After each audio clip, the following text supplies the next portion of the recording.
ready to unravel mind-bending paradoxes that'll lull you to sleep. Tonight, we explore the Ship of Theseus, the grandfather paradox, and more. Prepare for a 3-hour journey into the deepest mysteries of logic. Subscribe and hit the notification bell so you don't miss out. Imagine a ship, weathered and worn, sailing the seas for centuries. Over time, its planks rot, its sails fray, and one by one, each component is replaced. Eventually, every single piece of the original vessel is gone, replaced by entirely new materials. Is it still the same ship? That's the core of the Ship of Theseus paradox. It challenges your understanding of identity. What makes something itself if its components are constantly changing? Think about it. You yourself are constantly changing. Your cells regenerate, your thoughts evolve, your experiences shape you. Are you the same person you were 10 years ago, 5 years ago, even yesterday? The Ship of Theseus forces you to confront this very personal question, blurring the lines between continuity and transformation. It's a journey into the nature of identity itself. Some philosophers argue that the ship remains the same, despite the complete replacement of its parts. They emphasize the continuity of its form and function. Others believe that it becomes a completely new ship, emphasizing the material change. There's no right or wrong answer, only a profound exploration of what constitutes identity, both for objects and for ourselves. Let this puzzle gently lull you into a peaceful slumber. So you're watching this ancient vessel slowly transform. Imagine a single plank, weathered and gray, replaced with a fresh, gleaming piece of oak. Is it still the same ship? You might say yes, just a minor repair. But what if we repeat this process one plank at a time? Each replacement subtly alters its character, its very essence. Over decades, perhaps centuries, every single plank is exchanged. The hull, the mast, the deck, all are brand new. Yet the shape, the size, even the function remain identical. You see the paradox forming. Is this the same ship or a meticulously crafted replica? The question hangs, a gentle puzzle to ponder as you drift towards sleep. Think about it. Each replacement is a tiny shift, an incremental change, yet the cumulative effect is profound. It challenges our understanding of identity, forcing us to question what makes something itself. Is it the sum of its parts or something more intangible, a kind of essence or spirit? This is the heart of the paradox, you see. Now imagine the ship's mast, that tall, proud spire reaching for the sky. It's been there for centuries, a silent witness to countless voyages. But time, as it does, takes its toll. The wood is showing its age, warped and cracked in places. The shipwrights, ever vigilant, decide it's time for a replacement. They carefully lower the old mast, its wood groaning under its own weight, and hoist a new one into place. A sleek, modern mast, crafted from the latest composite materials, strong and light. Is it still the same ship? You might argue that the essence, the spirit of the ship remains. It's still sailing the same seas, carrying the same memories etched into its hull. But the mast, a crucial component, has fundamentally changed. This raises the question, how much change can an object undergo before it ceases to be what it once was? The gradual substitution of parts, one by one, blurs the lines between identity and transformation. Each piece, replaced, alters the ship's story, adding a new chapter to its narrative. Consider this. If you continued replacing parts piece by piece until every single element of the original ship was gone, replaced with something entirely new, would it still be the same ship? The Ship of Theseus, with its ever-changing components, challenges our very understanding of identity. It's a puzzle that unfolds slowly, one plank, one mast, one component at a time, leaving you pondering the nature of change and the persistence of identity. Let this question drift through your mind as you continue to relax. Now picture the hull. It's the ship's very heart, the sturdy backbone holding everything together. Over the centuries, storms have battered it, wood has rotted, and planks have splintered. But what if, over time, the entire hull is replaced plank by plank? Is it still the same ship? You're left wondering, aren't you? Each piece is new, yet the overall form remains. Does the essence of the ship survive the complete material transformation? Think about it. You're replacing components one by one. Eventually, nothing original remains. Yet the ship in its entirety still exists. It functions, it sails, it retains its identity. Is it the same ship despite the complete overhaul? It's a question that challenges our very understanding of what constitutes identity. Is it the sum of its parts or something more profound? This paradox forces you to consider the nature of identity itself. Is it inherent in the material, or does it reside in the overall form, the function, the history? Perhaps identity is a fluid concept, constantly evolving and adapting like the ship itself. As you drift off to sleep, let this question linger in your mind, a gentle puzzle to unravel in the quiet spaces of your dreams. It's a journey of contemplation, a voyage into the very nature of being. Now consider the sails. Initially, they were designed to catch the wind, propelling the vessel across the ocean. But imagine a storm rips them to shreds. They're replaced not with identical sails, but with something entirely new, perhaps solar panels, harnessing the sun's energy. Is it still the same ship? The core structure remains, yet its purpose, its very essence, has shifted. You're now witnessing a transformation, a change in function that fundamentally alters the ship's nature. Think about it. The original sails represented a reliance on wind power, a connection to the unpredictable forces of nature. The solar panels, however, signify a technological advancement, a mastery over natural elements. This change isn't just cosmetic, it's a fundamental alteration in the ship's capabilities and the very way it interacts with its environment. The shift from wind-driven exploration to solar-powered efficiency represents a profound change in the ship's identity and function. You see how a single component's change can redefine the entire entity. Now picture the crew.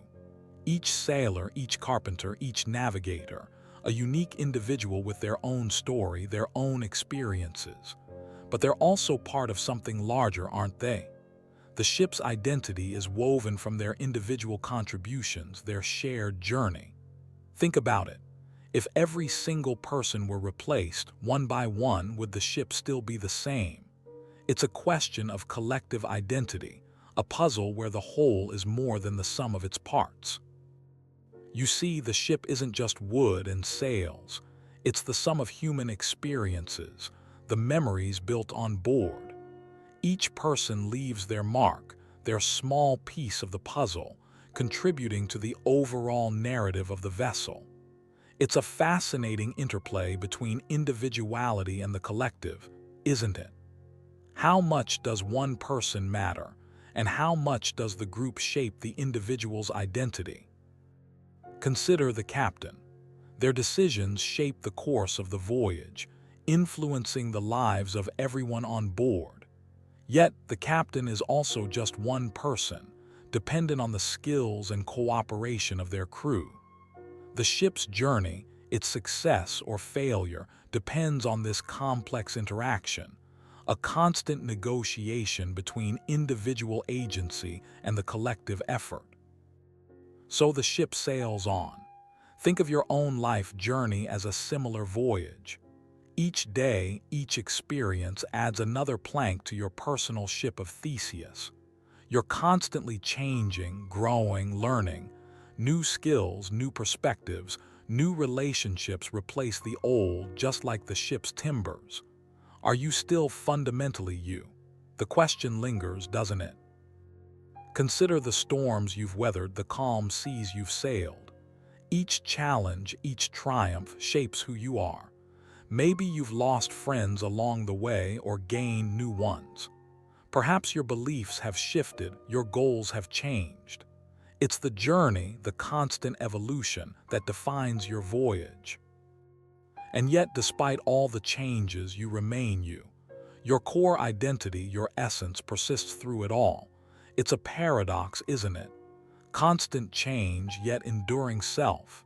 The ship is constantly being rebuilt, yet it still continues its voyage. You too are constantly changing, yet your journey, your essence, continues. Now imagine you could travel back in time. Picture this. You hop into your time machine, set the dial to your grandfather's youth, and then you prevent your grandparents from ever meeting. That's the core of the grandfather paradox. If you stopped your own grandfather from meeting your grandmother, you wouldn't have been born. But if you weren't born, how could you have traveled back in time to prevent their meeting in the first place? It's a mind-bending loop, isn't it? It challenges our understanding of causality, the idea that every cause has an effect, and every effect has a cause. The grandfather paradox suggests that time travel might fundamentally break this chain of cause and effect, creating a paradox where the past, present, and future become hopelessly intertwined and illogical. It's a puzzle that's captivated scientists and philosophers for decades. This paradox highlights just how counterintuitive the concept of time travel truly is. Our everyday experiences don't prepare us for the possibility of altering the past, and the grandfather paradox is a stark reminder of the potential logical inconsistencies that arise when we contemplate meddling with the timeline. Think about it. Your very existence is seemingly dependent on the consistent flow of time. Yet the grandfather paradox suggests that consistent flow could be disrupted. So you prevent your grandparents from meeting. Seems simple enough, right? Wrong. The grandfather paradox is just the tip of the iceberg. Think about the ripple effect. What if, by altering that single event, you inadvertently change the entire course of history? Perhaps you're never born. Your actions, however seemingly insignificant, create a chain reaction, affecting everything and everyone connected to you, even in ways you can't imagine. That's the butterfly effect in a nutshell. The idea that even the smallest change in the past can have enormous, unforeseen consequences in the future. A butterfly flapping its wings in Brazil could, theoretically, cause a tornado in Texas.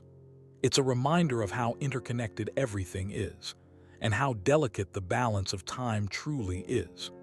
You might be tempted to think of it as just a thought experiment, but it raises some interesting questions about free will and determinism. Imagine the possibilities, the infinite number of alternate realities that could spring from even the smallest alteration. It's a dizzying thought, isn't it? The butterfly effect highlights the unpredictable nature of causality, suggesting that even our most careful plans could be derailed by unforeseen consequences. Perhaps this is why time travel remains firmly in the realm of science fiction. The risks are simply too great. So you see, preventing your grandparents from meeting creates a paradox. It's a direct contradiction. You wouldn't exist to prevent the meeting, yet you do. That's the core of the grandfather paradox, a clash between cause and effect where the cause, your action, prevents its own effect, your existence. It's a mind-bending concept that challenges the very fabric of how we understand time and causality. Think about it.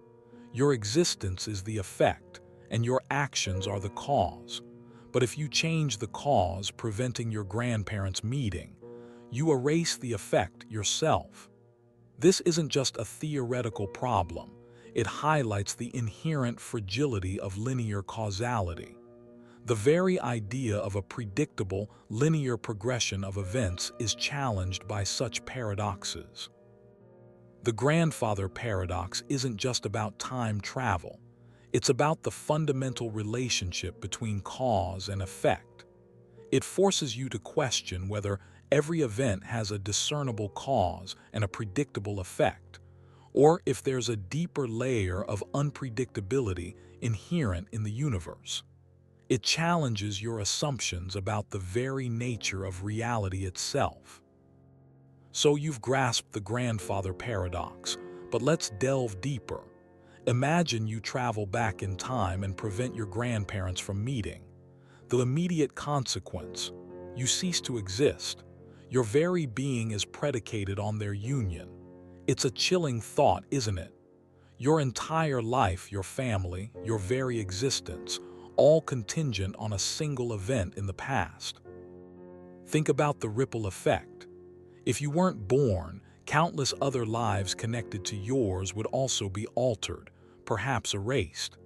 Siblings, cousins, friends, even people you've never met whose lives were tangentially touched by yours. It's a vast web of interconnectedness, all unraveling from a single act of temporal interference. This isn't just a theoretical exercise. It forces us to confront the profound implications of our existence. We are all products of a chain of events stretching back millennia. To tamper with that chain is to risk unraveling the fabric of reality, at least as far as you are concerned. It's a sobering consideration of the delicate balance of causality. So you've wiped yourself from existence, right? But what if the universe doesn't allow such blatant contradictions? The concept of temporal consistency suggests a self-correcting mechanism. Maybe the timeline subtly adjusts, preventing your actions from ever truly altering the past. You might find yourself inexplicably steered away from your grandparents' fateful meeting, or perhaps a series of seemingly random events conspire to ensure your birth, even after your attempted interference. Think of it as a cosmic failsafe. The universe, in its infinite wisdom, might simply refuse to unravel. Your attempt to change the past might seem successful in the moment, yet the universe will find a way to reconcile the paradox, ensuring a consistent timeline. This could involve subtle shifts in probability, minor alterations to events, or even the creation of parallel universes to accommodate the inconsistencies. It's a fascinating thought, isn't it? The universe might not be as malleable as we imagine. The very fabric of spacetime might possess an inherent resilience, a resistance to major alterations. This concept of self-correction offers a sense of stability, a reassurance that the grand narrative of existence isn't easily disrupted by individual actions, however drastic they might seem. So maybe you didn't actually erase yourself. Maybe, just maybe, in the vast expanse of possibilities, your action created a branching reality. Think of it like a river splitting into different streams. In one, you still exist, unchanged. In another, you're gone, a ripple erased from the fabric of that particular timeline. The multiverse theory proposes an infinite number of these realities, each a unique outcome of a single choice. Each decision you make, every breath you take, could be the catalyst for a new universe. It's a mind-bending concept, isn't it? Suddenly, the grandfather paradox isn't a paradox at all. You didn't change your past. You created a new one where your actions have different consequences. In one universe, your grandfather is still alive. In another, he's gone, but you still exist. This infinite tapestry of realities offers a potential escape from the rigid constraints of causality. The implications are staggering. Every what if you've ever pondered exists somewhere within this multiverse. Every potential outcome, every alternate life, is unfolding simultaneously in a reality all its own. You, in countless variations, are living out different versions of your existence. So we've explored branching realities, but what if an object created itself? That's the core of the bootstrap paradox. Imagine a time traveler bringing back a crucial piece of technology, say the plans for a time machine. But here's the twist. The plans weren't originally from his time. He found them in the future, a future only possible because he brought them back. Where did the plans truly originate? They exist without a true origin point, a self-created loop. It's a self-referential paradox, a closed loop of causality. It's like a snake eating its own tail, an endless cycle of creation and existence. The object, the information, the technology, it exists because it already exists. There's no beginning, no end, only a perpetual self-sustaining loop that defies our linear understanding of time and origin. This paradox challenges our assumptions about cause and effect. It suggests that some things might simply be existing without a clear point of origin. It's a concept that stretches the boundaries of our comprehension, forcing you to question the very nature of reality and the flow of time itself. Think about it. A story that writes itself, a song that sings itself into existence. The bootstrap paradox is a mind-bending puzzle that keeps on giving. So the time traveler brings back the technology, right?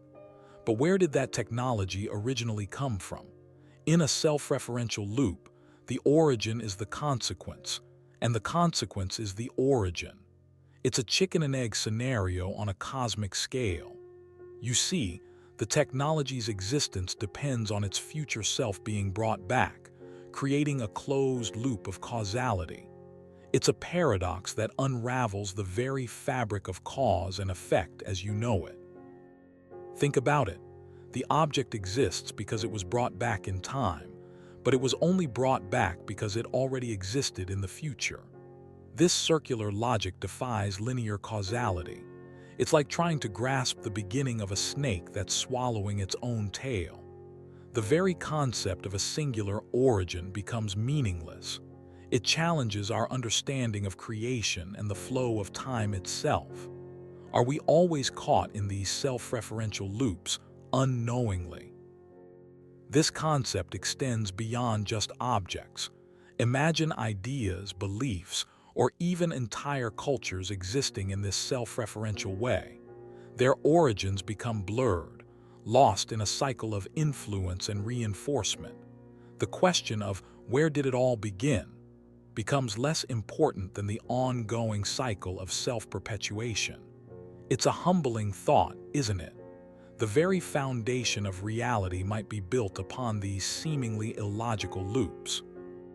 So you see, the bootstrap paradox isn't just a riddle, it's a self-contained loop. Imagine a time traveler bringing back the blueprints for a time machine. Where did those blueprints originate? They came from the future, brought back by the traveler. But those same blueprints were used to build the very machine that brought them back. It's a chicken and egg scenario on a cosmic scale. The cause and effect are inextricably linked, creating a closed circle of creation. This self-perpetuating nature is what makes the paradox so fascinating and so frustrating to solve.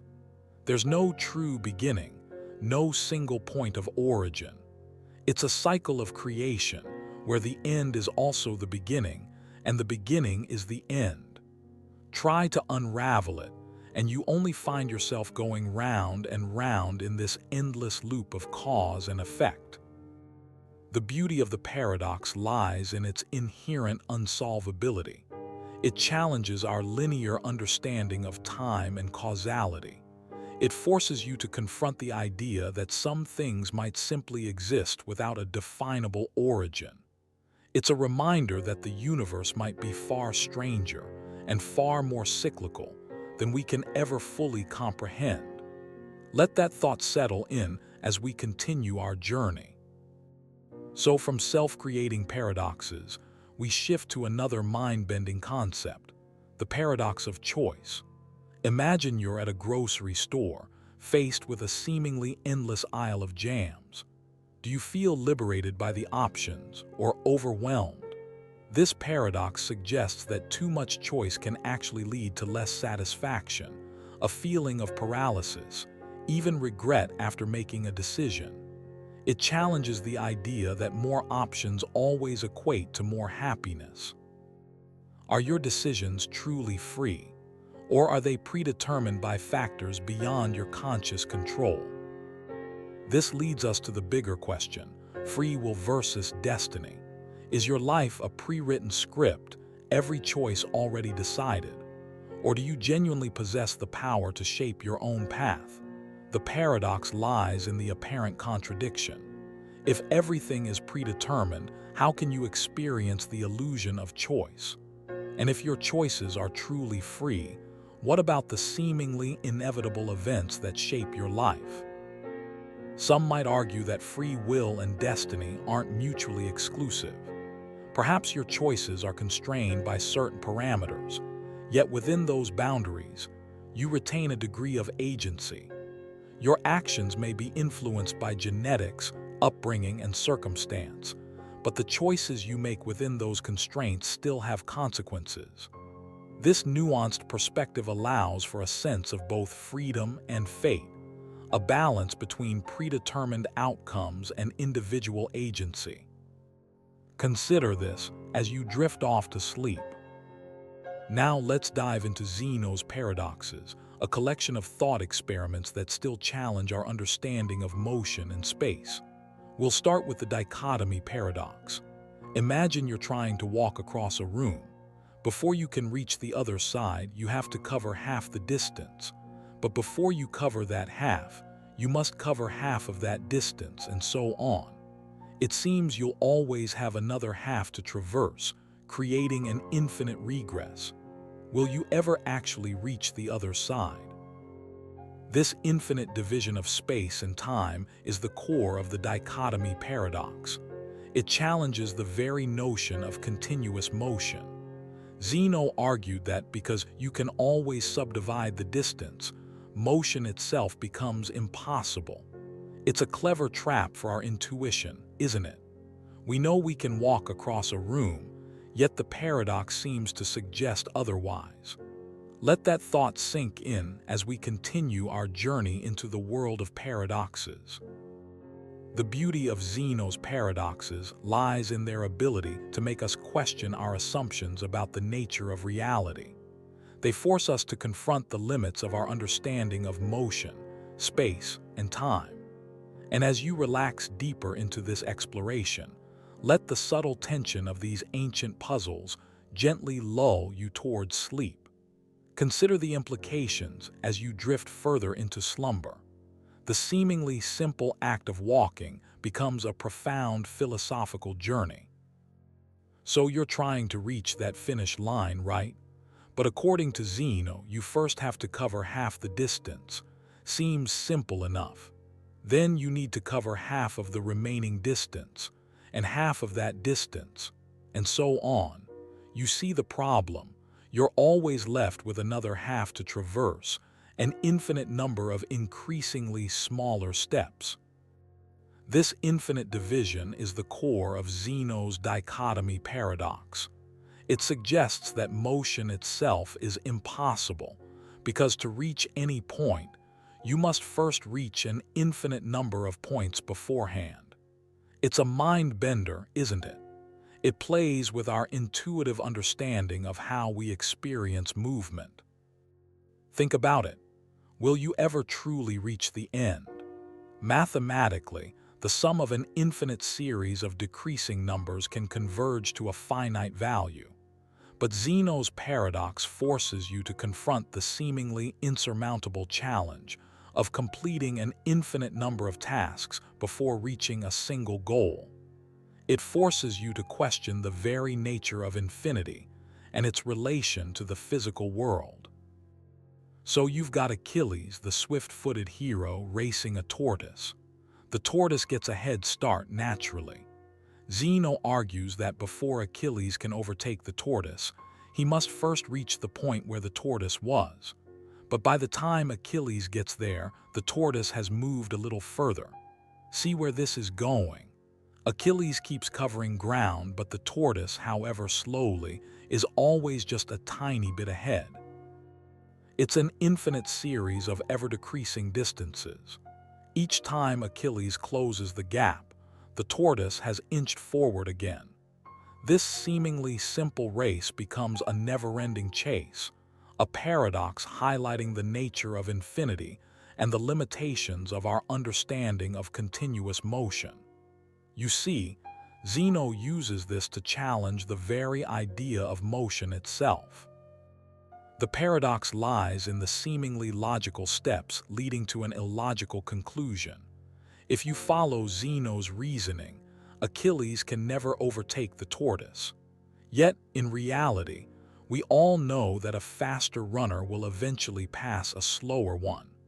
The paradox forces you to confront the difference between mathematical reasoning and physical reality. It's a mind-bending puzzle that keeps you thinking. So Zeno's paradox continues to trip us up, doesn't it? Imagine you're trying to walk across the room. Before you reach the other side, you have to cover half the distance. But before that half, you need to cover half of that distance, and so on. It seems like an infinite number of steps, making it impossible to ever actually move. It's a mind-bending thought, isn't it? This is the core of Zeno's paradox of motion, the illusion that progress is an impossibility. But of course, you do cross the room. You do move. The paradox highlights the limitations of our conceptual understanding of space and time, not the reality of motion itself. Zeno's paradoxes challenge our intuitive grasp of infinity and continuous change, forcing us to question how we perceive the seemingly simple act of walking or moving an object. Think about it. Is movement a series of tiny, discrete steps, or is it a continuous, unbroken flow? Zeno's arguments cleverly exploit the mathematical concept of infinity to make it seem like movement is impossible. But our everyday experience tells us otherwise. The resolution lies in understanding the limitations of dividing space and time infinitely. It's a fascinating clash between logic and experience. So you're picturing that arrow, right? Zeno argued that at any given instant the arrow is motionless. It occupies a single point in space. Think about it. A photograph captures a single moment, and in that frozen frame, the arrow isn't moving. But if it's motionless at every instant, how can it ever travel? It's a tricky one, isn't it? The paradox hinges on our understanding of time. We tend to think of time as a continuous flow, but Zeno breaks it down into these infinitely small, indivisible moments. In each of those instants, the arrow appears still. The challenge is bridging those instants to explain actual movement. The resolution often lies in acknowledging that motion isn't simply a sum of static moments. It's a process, a change in position over time. While the arrow might be motionless at any single instant, it's the continuous succession of these motionless instants that creates the overall movement. It's the transition between these moments that defines motion itself. So you see the problem. An infinite number of steps to cross even the smallest distance. But Zeno's paradoxes aren't about the arrow actually being unable to move. They highlight the limitations of our understanding of infinity and motion. It's a clash between our intuitive sense of time and space and the mathematical concept of infinite divisibility. The resolution lies in calculus, which allows us to deal with infinitely small increments. Instead of focusing on each individual point, calculus considers the sum of an infinite number of infinitely small distances.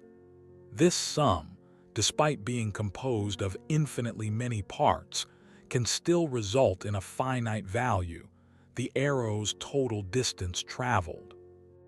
Think of it like zooming in on a line. You can always divide it in half, and then in half again, infinitely. But that doesn't mean the line is infinitely long. It simply means our ability to divide it is limitless, not the line itself. It's the same with the arrow's flight. The infinite divisibility of space and time doesn't negate the reality of motion. Our journey into paradox continues with the Sawright's paradox, also known as the heap paradox. Imagine a single grain of sand. Is that a heap? Probably not. Now add another grain. Still not a heap, right? Keep adding one grain at a time. At what precise moment does this collection of individual grains become a heap? There's no clear answer, is there? This paradox highlights the fuzziness of boundaries, the difficulty in defining exact points of transition between states. It's a question of gradual change. Where do we draw the line? One grain doesn't make a heap, two don't, 100 don't, 1,000, 10,000. The problem lies in the vagueness of the term heap. There's no sharp dividing line, no precise number of grains that magically transforms a collection into a heap. The paradox forces you to confront the ambiguity inherent in many everyday concepts. Think about other examples. When does a bald man become not bald? When does a young person become old? These are not clear-cut transitions, they are gradual processes. The Sawright's paradox shows us how seemingly straightforward concepts can become surprisingly elusive when we try to define their precise boundaries. It's a subtle challenge to our habitual way of thinking, a gentle nudge towards appreciating the nuances of language and perception.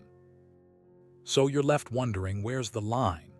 One grain of sand isn't a heap, but neither is 2 or 3 or 100.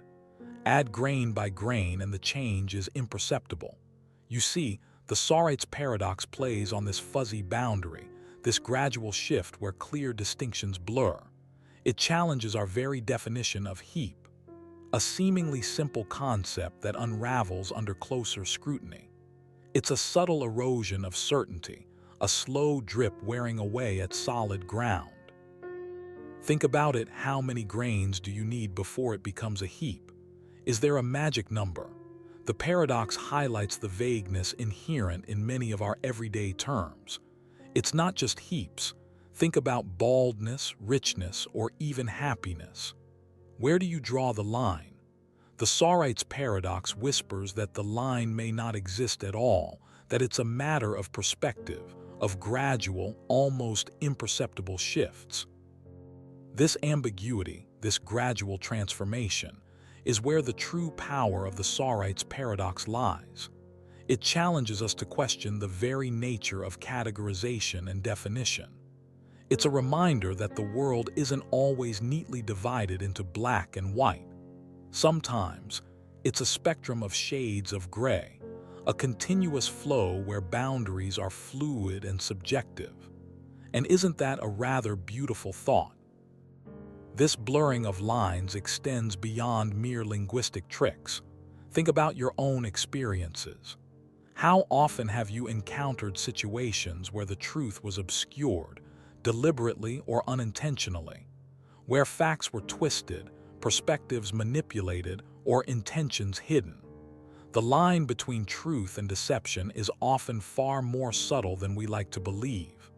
It's a constant negotiation, a dance between what is and what seems to be. Now let's unravel a paradox that plays with our expectations, the unexpected hanging paradox. Imagine a judge telling you, you will be hanged next week on a day you don't expect. Think about it. If you knew it was Friday, you'd relax knowing it couldn't be then. This eliminates Friday. The same logic applies to Thursday, Wednesday, until you're left with no possible day for the hanging. It's a mind bender, isn't it? The very act of prediction seems to undermine its own possibility. The paradox highlights the strange interplay between knowledge and surprise. The announcement itself creates a situation where expectation becomes the very thing that prevents the predicted event from occurring. It's a fascinating example of how our attempts to predict the future can paradoxically influence the outcome. It messes with our sense of logical certainty, doesn't it? So you see, the unexpected hanging paradox isn't about solving a crime. It's about the nature of prediction itself. It forces you to consider the limits of logical deduction when dealing with self-referential statements and the unpredictable nature of human perception. It's a puzzle that unravels the very fabric of our assumptions about cause and effect. Let that thought sink in as we move on. So you're facing this impossible situation. The judge's words hang in the air, a chilling paradox. You know the execution is happening next week, but the uncertainty of when is the true tormentor. It's a game of cat and mouse, a battle against your own mind, trying to predict the unpredictable. Think about other examples. When does a bald man become not bald? When does a young person become old? These are not clear-cut transitions, they are gradual processes. The Sorites paradox shows us how seemingly straightforward concepts can become surprisingly elusive when we try to define their precise boundaries. It's a subtle challenge to our habitual way of thinking, a gentle nudge towards appreciating the nuances of language and perception. So you're left wondering, where's the line? One grain of sand isn't a heap, but neither is 2 or 3 or 100. Add grain by grain and the change is imperceptible. You see, the Sorites paradox plays on this fuzzy boundary, this gradual shift where clear distinctions blur. It challenges our very definition of heap, a seemingly simple concept that unravels under closer scrutiny. It's a subtle erosion of certainty, a slow drip wearing away at solid ground. Think about it, how many grains do you need before it becomes a heap? Is there a magic number? The paradox highlights the vagueness inherent in many of our everyday terms. It's not just heaps. Think about baldness, richness, or even happiness. Where do you draw the line? The Sorites paradox whispers that the line may not exist at all, that it's a matter of perspective, of gradual, almost imperceptible shifts. This ambiguity, this gradual transformation, is where the true power of the Sorites paradox lies.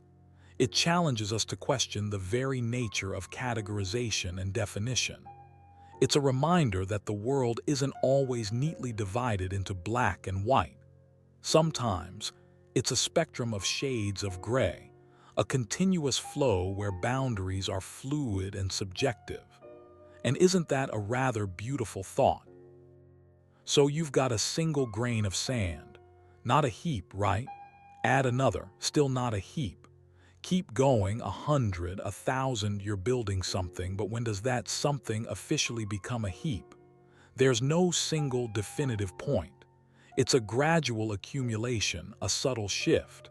That's the core of the Sorites paradox, the fuzziness of boundaries. Think about it, you're watching a single grain transform into a mountain. It's the cumulative effect, the gradual addition, that makes all the difference. Each grain adds a tiny bit to the whole, imperceptibly at first. But those tiny increments over time create a monumental change. It's the same with many things in life, isn't it? This gradual accumulation highlights a fascinating aspect of change. It's not always a sudden, dramatic event. Often, significant transformations occur through the aggregation of minuscule alterations. You might not notice the individual changes, but the overall effect is undeniable. That's the power of gradualism, the quiet force of cumulative change. So you're left wondering, where's the line? One grain isn't a heap, but a million is. Somewhere in between, that blurry boundary exists. It's the fuzziness of language, the slippery nature of definition. It's not a precise science, is it? We use words like heap, assuming a shared understanding, but that understanding shifts subtly from person to person. It highlights the inherent ambiguity in our communication. Think about it. You might call a collection of 100 grains a small pile, while someone else might need 500 before they'd use the term heap. Is there a magic number? No. It all depends on your perspective and your personal interpretation of the word. This vagueness isn't a flaw, it's a reflection of the fluid and adaptable nature of human language. It's the beauty of the ambiguity. This heap paradox isn't just about sand. It applies to countless concepts. What's a tall person? A rich person? A large city? The answers are subjective, changing depending on context and individual experience. The beauty lies in the lack of a definitive answer, in the room for interpretation. It's a reminder that language is a tool, and like any tool, its effectiveness depends on our ability to understand and work with its inherent limitations. So you're left pondering the fuzziness of definition. Think about tall. Is a person 6 feet tall? What about 5'11", 5'10"? Where exactly does tall end and average height begin? There's no crisp line, is there? That's vagueness at its core. It's not a simple yes or no, it's a gradual transition, a spectrum of possibilities. This isn't just a philosophical quirk. Vagueness impacts everyday life. Legal language, for example, often relies on vague terms like reasonable doubt or excessive force. These terms need interpretation, leading to potential ambiguities and varied outcomes. The same goes for everyday conversations. You might say a bit cold, but what does that really mean to you and to another person? Fuzzy logic attempts to model this vagueness mathematically. Instead of strict true-false values, it uses degrees of truth. Something can be mostly true, somewhat true, or partially false. This allows for a more nuanced representation of the world, reflecting the reality of ambiguous situations. Imagine a thermostat. It doesn't just switch between on and off, but gradually adjusts the temperature based on a range of values. So we've wrestled with vague definitions.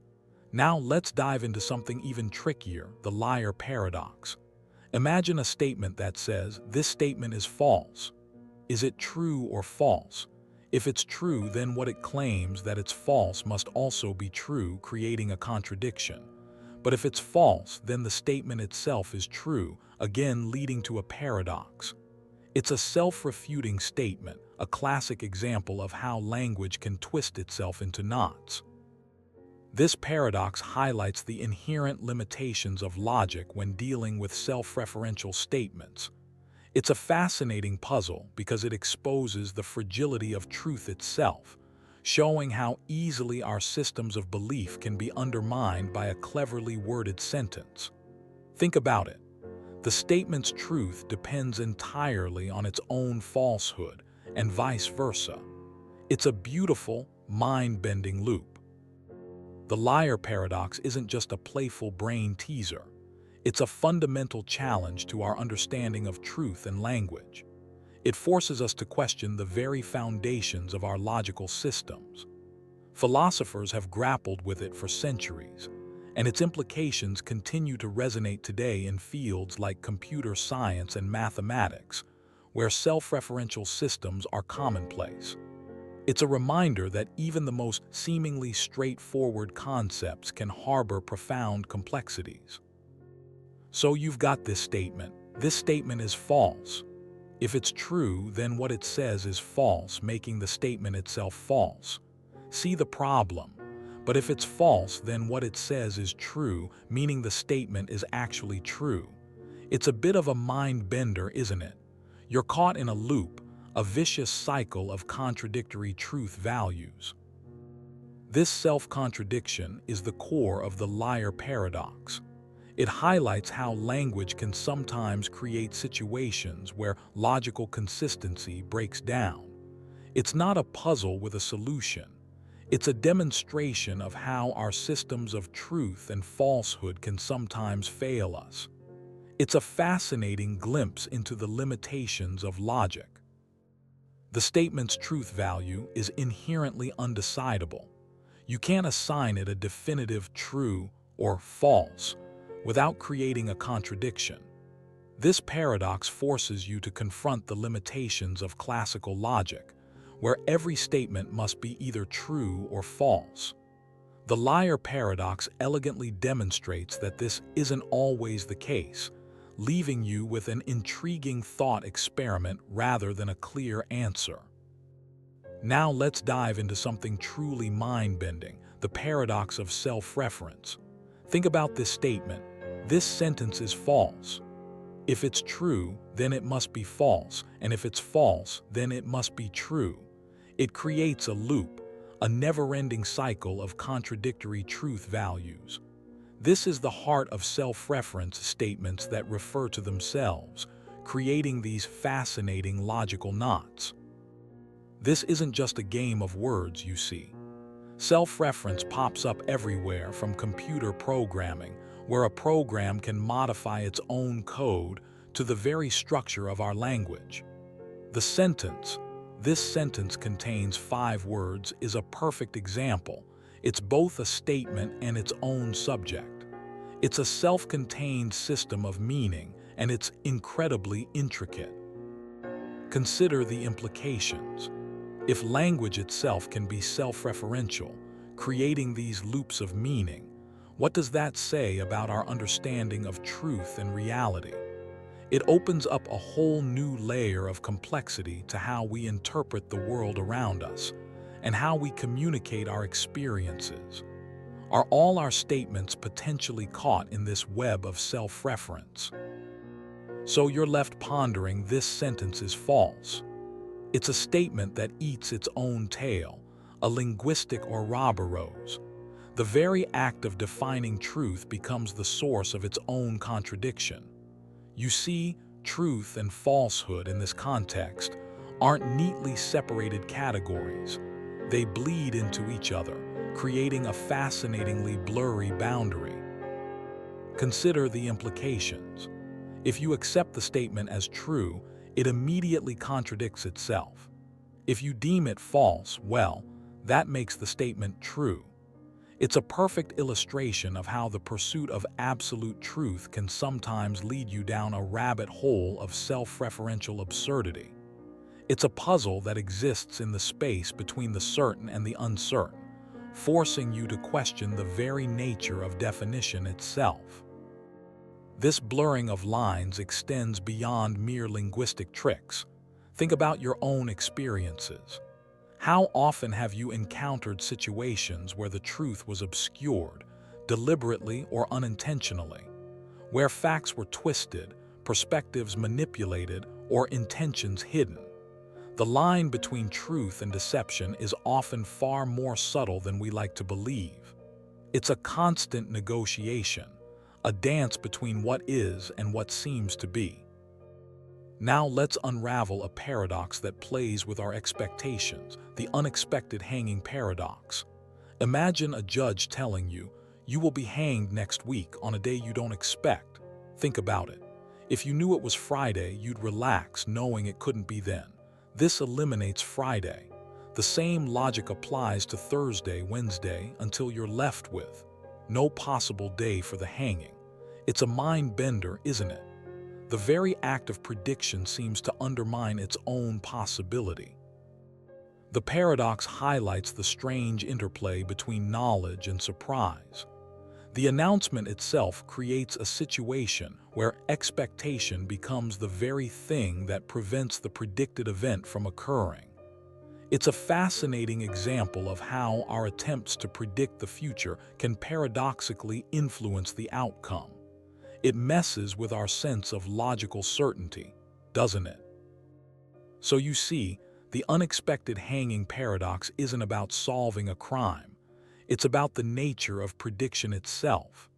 It forces you to consider the limits of logical deduction when dealing with self-referential statements and the unpredictable nature of human perception. It's a puzzle that unravels the very fabric of our assumptions about cause and effect. Let that thought sink in as we move on. So you're facing this impossible situation. The judge's words hang in the air, a chilling paradox. You know the execution is happening next week, but the uncertainty of when is the true tormentor. It's a game of cat and mouse, a battle against your own mind, trying to predict the unpredictable. If you try to predict a day, you immediately fall into the trap. If you guess Monday and you're still alive on Tuesday, then your prediction was wrong, making Wednesday the only possible day. But that would make your initial prediction false, leading to another day. It's a self-defeating cycle. The paradox lies in the inherent contradiction. The statement itself creates an impossible scenario. The judge's promise guarantees your death, but the condition of unexpectedness makes it impossible to fulfill. It's a clever twist on our assumptions about prediction and certainty. So the execution next week, it seems impossible, right? But the paradox crumbles under closer examination. The judge's statement isn't a prediction, it's a cruel twist of information. They're deliberately creating uncertainty, not revealing a true future. The key is the surprise element. The when is the critical piece missing, not the that. You see, the statement itself doesn't contain any actual information about the timing. Think about it. If you knew the exact day, the paradox would disappear. The surprise is what makes it a paradox. The judge is playing a game of psychological warfare, using the inherent uncertainty to amplify your fear and anxiety. The inherent unpredictability is the core of the deception. The paradox isn't a logical impossibility, it's a cleverly constructed trap. The flawed reasoning lies in assuming the statement provides concrete information about the future. It doesn't. It only creates a state of suspense. The judge's words are deliberately misleading, preying on your expectation of a definitive answer. The paradox isn't a problem with logic. It's a problem with the way the information is presented. You're being tricked, not faced with a true impossibility. So the judge's words hung in the air, a paradox seemingly resolved. But now let's shift gears. Think about this. You can't know both the position and the momentum of a particle with perfect accuracy. That's the uncertainty principle, a cornerstone of quantum mechanics. It's not a limitation of our instruments, but a fundamental truth about reality. It whispers that there's an inherent fuzziness to the universe, a built-in limit to how precisely we can understand it. This isn't about our lack of skill, it's about the nature of things. The more precisely you know where a particle is, the less you know about where it's going. It's a fundamental trade-off, a built-in uncertainty woven into the fabric of existence. It's a humbling thought, isn't it? We, with all our advanced technology, are still bound by these inherent limits. This inherent unknowability isn't just confined to the subatomic world. Think about the butterfly effect. A small change in one place can have massive consequences elsewhere. We can't predict the future with perfect accuracy because the universe is simply too complex, too chaotic. The smallest initial uncertainty explodes into a vast realm of possibilities. Now let's consider something truly mind-bending, the Fermi paradox. You've probably heard it before.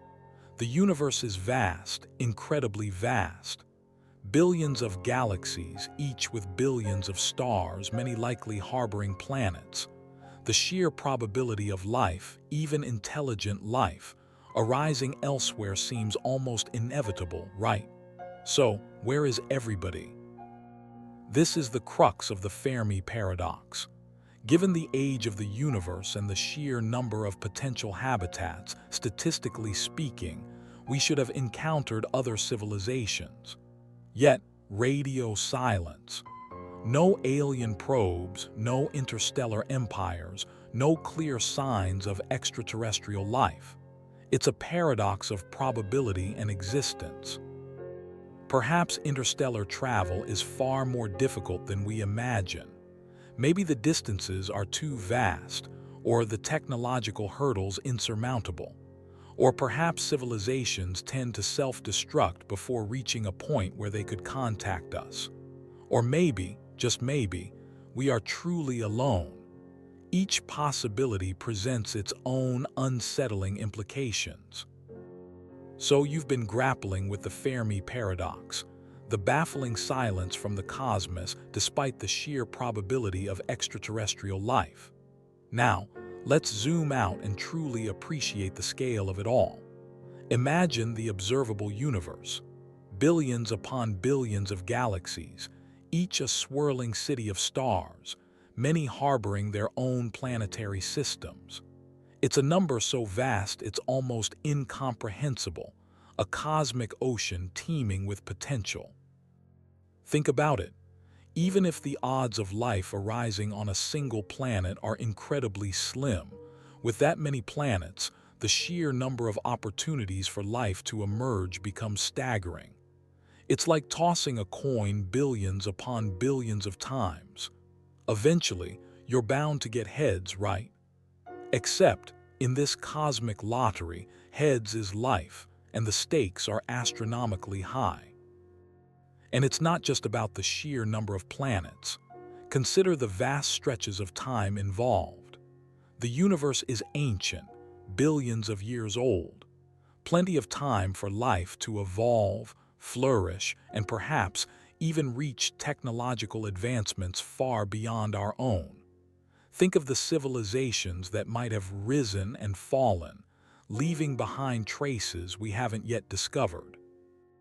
The possibilities are endless, yet the silence persists. This contrast, the sheer immensity of the universe juxtaposed with the apparent absence of other intelligent life, is what makes the Fermi paradox so captivating and, frankly, a little unsettling. But let's not let that unsettle you too much tonight. Let the vastness of space lull you into a peaceful sleep.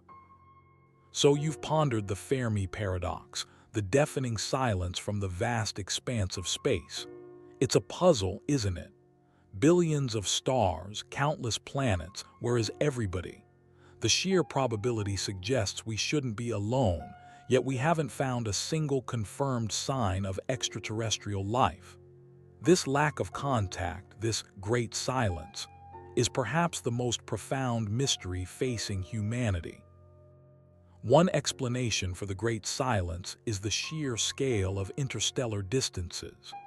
Even with advanced technology, traversing the vastness of space takes an unimaginable amount of time and resources. Perhaps civilizations rise and fall before they ever have a chance to make contact, leaving behind only whispers in the cosmic wind. Another possibility is that we're looking in the wrong places or using the wrong methods. Our understanding of alien life might be incredibly limited. Perhaps extraterrestrial civilizations communicate in ways we haven't even begun to comprehend, or exist in forms beyond our current scientific models. Maybe they're simply observing us from afar. So the silence, it leads us to the Drake equation, a way of trying to quantify the sheer improbability, or perhaps probability, of finding other civilizations.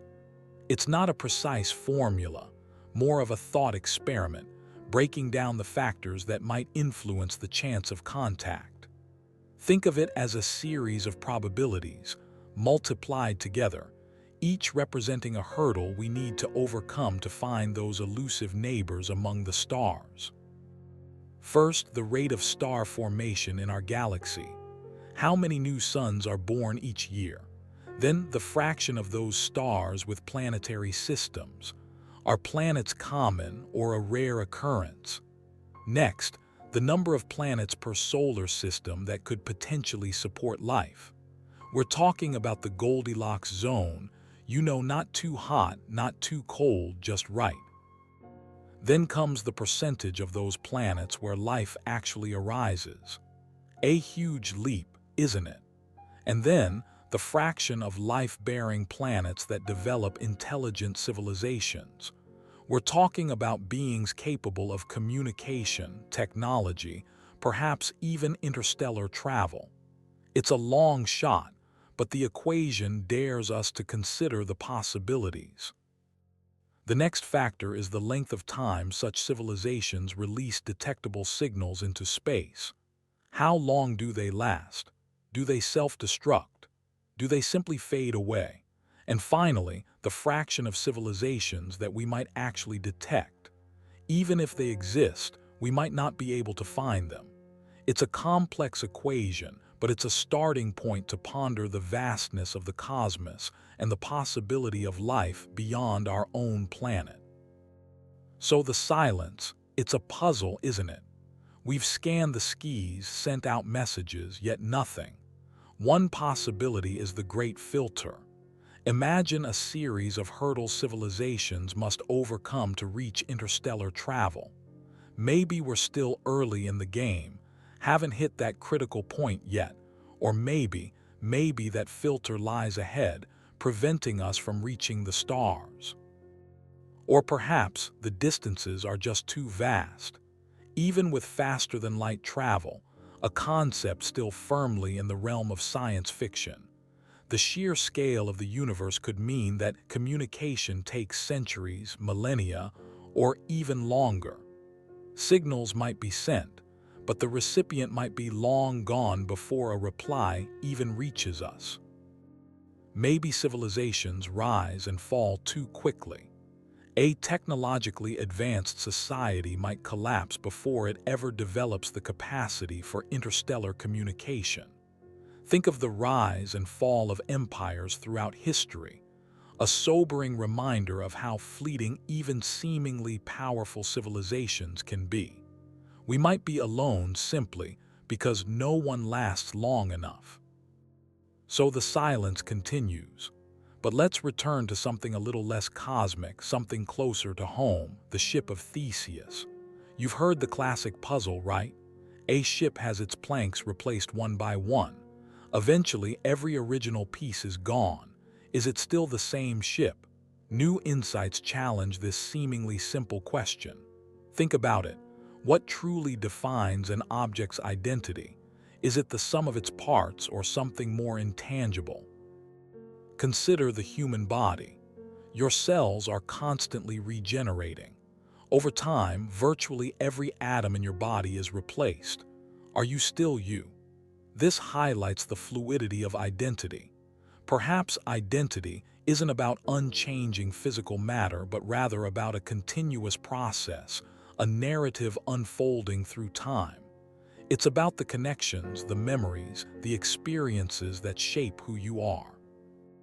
The Ship of Theseus, then, becomes less about a rigid definition of identity and more about the ongoing process of becoming. It's a paradox that invites you to question what constitutes continuity and change, not just in objects, but in everything you experience, including your own self. The ship and you are always in flux. Embrace the continuous evolution. Let go of the need for absolute certainty. Now, imagine you travel back in time and prevent your own grandparents from meeting. That's the grandfather paradox in a nutshell. You wouldn't exist, right? But if you don't exist, how could you have gone back in time to prevent their meeting? It's a classic paradox highlighting the inherent contradictions within the concept of altering the past. Some theories suggest multiple timelines or branching realities. Your actions in the past create a new, separate timeline, leaving your original timeline untouched. So, you could prevent your grandparents meeting in this new timeline, but your original timeline remains unaffected. You still exist, albeit in a different reality. Think of it like a diverging path. Another fascinating idea is the concept of self-consistency. This suggests that time travel is only possible if the timeline is self-consistent. Any attempt to create a paradox, like killing your grandfather, would be inherently impossible. The universe, in a way, would self-correct, preventing such a contradiction from occurring. It's a more deterministic view of time travel. So you've wrestled with the grandfather paradox. Now picture this. A time traveler returns to the past, not with a revolutionary invention, but with a seemingly mundane object, a book. This book contains the very instructions that will allow the traveler to build the time machine, ultimately traveling back in time to deliver the book in the first place. It's a self-creating loop, a perfect circle of cause and effect with no clear origin point. That, my friend, is the bootstrap paradox. It's the ultimate chicken and egg scenario. Where did the book truly originate? It seemingly created itself, existing without a discernible beginning. This paradox challenges our understanding of causality, suggesting that not everything needs a clear cause and effect relationship. It throws your brain into a loop, just like the paradoxical time travel itself. Think about it. The information within the book is both the effect and the cause of its own existence. This self-referential nature is what makes the bootstrap paradox so unsettling, so deeply paradoxical. It forces you to question the very foundations of creation and origin, leaving you with a sense of wonder and perhaps a little bit of comfortable confusion. Now let's journey into the mind of Zeno of Elea, a Greek philosopher who, over 2 millennia ago, presented paradoxes that still challenge our understanding of motion.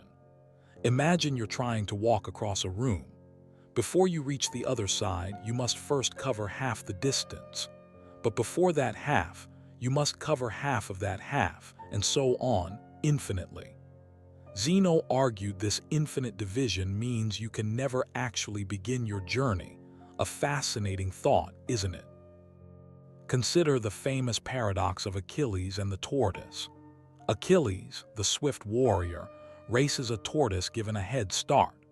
To overtake the tortoise, Achilles must first reach the tortoise's initial position. But by the time he gets there, the tortoise has moved a little further. This continues infinitely, seemingly preventing Achilles from ever winning the race. It's a clever illustration of how infinity can be used to question our basic perceptions of movement. These paradoxes aren't meant to be literal impossibilities, you see. Instead, they highlight the limitations of our intuitive understanding of space and time. They force us to confront the complexities of infinity and the nature of continuous motion. Think about it. How do we reconcile our everyday experience of moving freely with the seemingly insurmountable mathematical challenge presented by Zeno? So you're ready to tackle the Sorites paradox. It plays with the fuzziness of boundaries. Imagine a heap of sand. You remove one grain. Is it still a heap? You remove another and another. At what point does a heap cease to be a heap? There's no clear answer, right? That's the core of the paradox, the problem of vagueness. It highlights how our language struggles with gradual change. We use words like heap or bald or tall as if they have sharp definitions, but they don't. They're blurry concepts that rely on context and perception. One grain of sand doesn't make a significant difference, but accumulating grains eventually leads to a noticeable change. Where's the line? The Sorites paradox forces you to confront the limitations of our attempts to categorize the world. We crave clear-cut definitions, but reality often presents us with gradual shifts and continuous spectrums. It challenges you to consider how precise language can fail to capture the nuanced reality of gradual change. So we've wrestled with heaps of sand. Now let's dive into a statement that bites its own tail, the liar paradox. Imagine someone saying, "This statement is false." If it's true, then what it claims that it's false must also be true. But if it's false, then its claim of falsehood is also false, making the statement true. It's a linguistic Ouroboros, endlessly circling a core of self-contradiction. Think about it. How can a statement simultaneously be both true and false? This paradox has haunted philosophers for centuries, highlighting the inherent slipperiness of truth and falsehood. It challenges our fundamental assumptions about language and logic. Is it merely a playful word game, or does it reveal a deeper flaw in our systems of understanding? You might find yourself lost in its circular reasoning, unable to escape the endless loop of contradiction. Let the paradox's inherent ambiguity wash over you, and let it gently lull you towards sleep. The beauty of the liar paradox lies in its simplicity and its profound implications. It's a tiny seed of doubt planted in the fertile ground of your mind, capable of blossoming into a whole field of philosophical inquiry. Don't fight the confusion, embrace it. Let the uncertainty drift you into a state of peaceful slumber. Allow the paradox to unravel in the quiet recesses of your thoughts as you slowly drift off into a deep and restful sleep. So the liar paradox left us spinning, right? Now, let's tackle another head-scratcher, the unexpected hanging paradox. This one plays with our expectations. Imagine a judge telling a condemned prisoner, "You will be hanged next week, but it will be a surprise." The prisoner naturally starts to reason. It can't be Friday because if he's still alive then, it wouldn't be a surprise. The same logic eliminates Thursday, Wednesday, and so on, leaving him utterly baffled. See the problem. If the hanging is a surprise, it can't be predicted. But if it can't be predicted, then the surprise element is itself predictable. The whole thing unravels.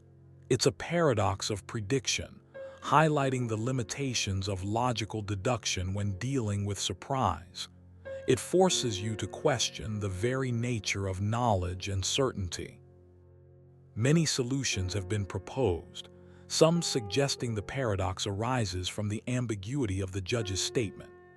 Others argue it's a flaw in our assumptions about time and prediction. Regardless of the solution, you're left contemplating the fascinating interplay between prediction and surprise, how our attempts to anticipate the future can sometimes create more uncertainty than clarity. Let the quiet unraveling of this paradox lull you towards a peaceful slumber. So we've wrestled with paradoxes of time and logic. Now let's consider something truly mind-bending, the Fermi paradox. You've probably heard it, the universe is vast, billions of stars, likely countless planets. Yet, where is everybody? The sheer scale of the cosmos suggests extraterrestrial life should be commonplace, yet we haven't found any definitive proof. It's a puzzle that challenges our assumptions about the universe and our place within it. One explanation might be the Great Filter. This theory suggests there's a significant hurdle, a catastrophic event or evolutionary bottleneck, that prevents most civilizations from reaching interstellar travel. Maybe we're incredibly lucky to have overcome this filter, or perhaps it lies ahead of us. Think about it, it's a sobering thought, isn't it? Another possibility is that interstellar travel is far more difficult than we imagine. The distances are unimaginable, the technological requirements astronomically high. Maybe civilizations reach a certain point and then choose to focus on internal development, or perhaps they simply self-destruct before achieving interstellar capabilities. The possibilities are endless, and each one is a paradox in itself. So we've pondered the vastness of space and the mysteries of time. Now let's bring it closer to home. Consider the seemingly endless aisles of a supermarket, the overwhelming options on a streaming service, or even just choosing what to have for dinner. This abundance, this freedom of choice, can paradoxically lead to stress, anxiety, and even regret. It's a modern dilemma, a paradox of our own making. This isn't just about consumerism. It's about the very nature of decision-making. The more choices you have, the greater the potential for feeling like you've made the wrong choice. The weight of potential opportunities missed can be heavy, leading to what psychologists call choice overload. You might spend so much time agonizing over decisions that you end up paralyzed, unable to make any choice at all. Philosophically, the paradox of choice challenges our notions of freedom and happiness. Is more choice truly better? Some argue that a limited set of options can lead to greater satisfaction, as it reduces the cognitive burden of decision-making and the potential for regret. Think about it. You might appreciate your dinner more if you didn't have 1,000 alternatives to choose from. So you've wrestled with paradoxes of time and space. Now, let's delve into a paradox closer to home, the internal conflict of cognitive dissonance. Imagine believing two things that are completely contradictory. It's a mental tug-of-war, a feeling of unease that arises when your actions clash with your beliefs, or when you hold two opposing ideas simultaneously. This inner tension can be surprisingly uncomfortable, a subtle discord in your mental harmony. Think about a time you knew something was unhealthy, yet you continued doing it anyway. Maybe it was overeating despite knowing it was bad for you, or smoking cigarettes despite understanding the risks. That nagging feeling of discomfort, that's cognitive dissonance at play. Your brain is struggling to reconcile your actions with your knowledge. It's a fascinating example of how your mind tries and sometimes fails to maintain internal consistency. This dissonance isn't always negative, though.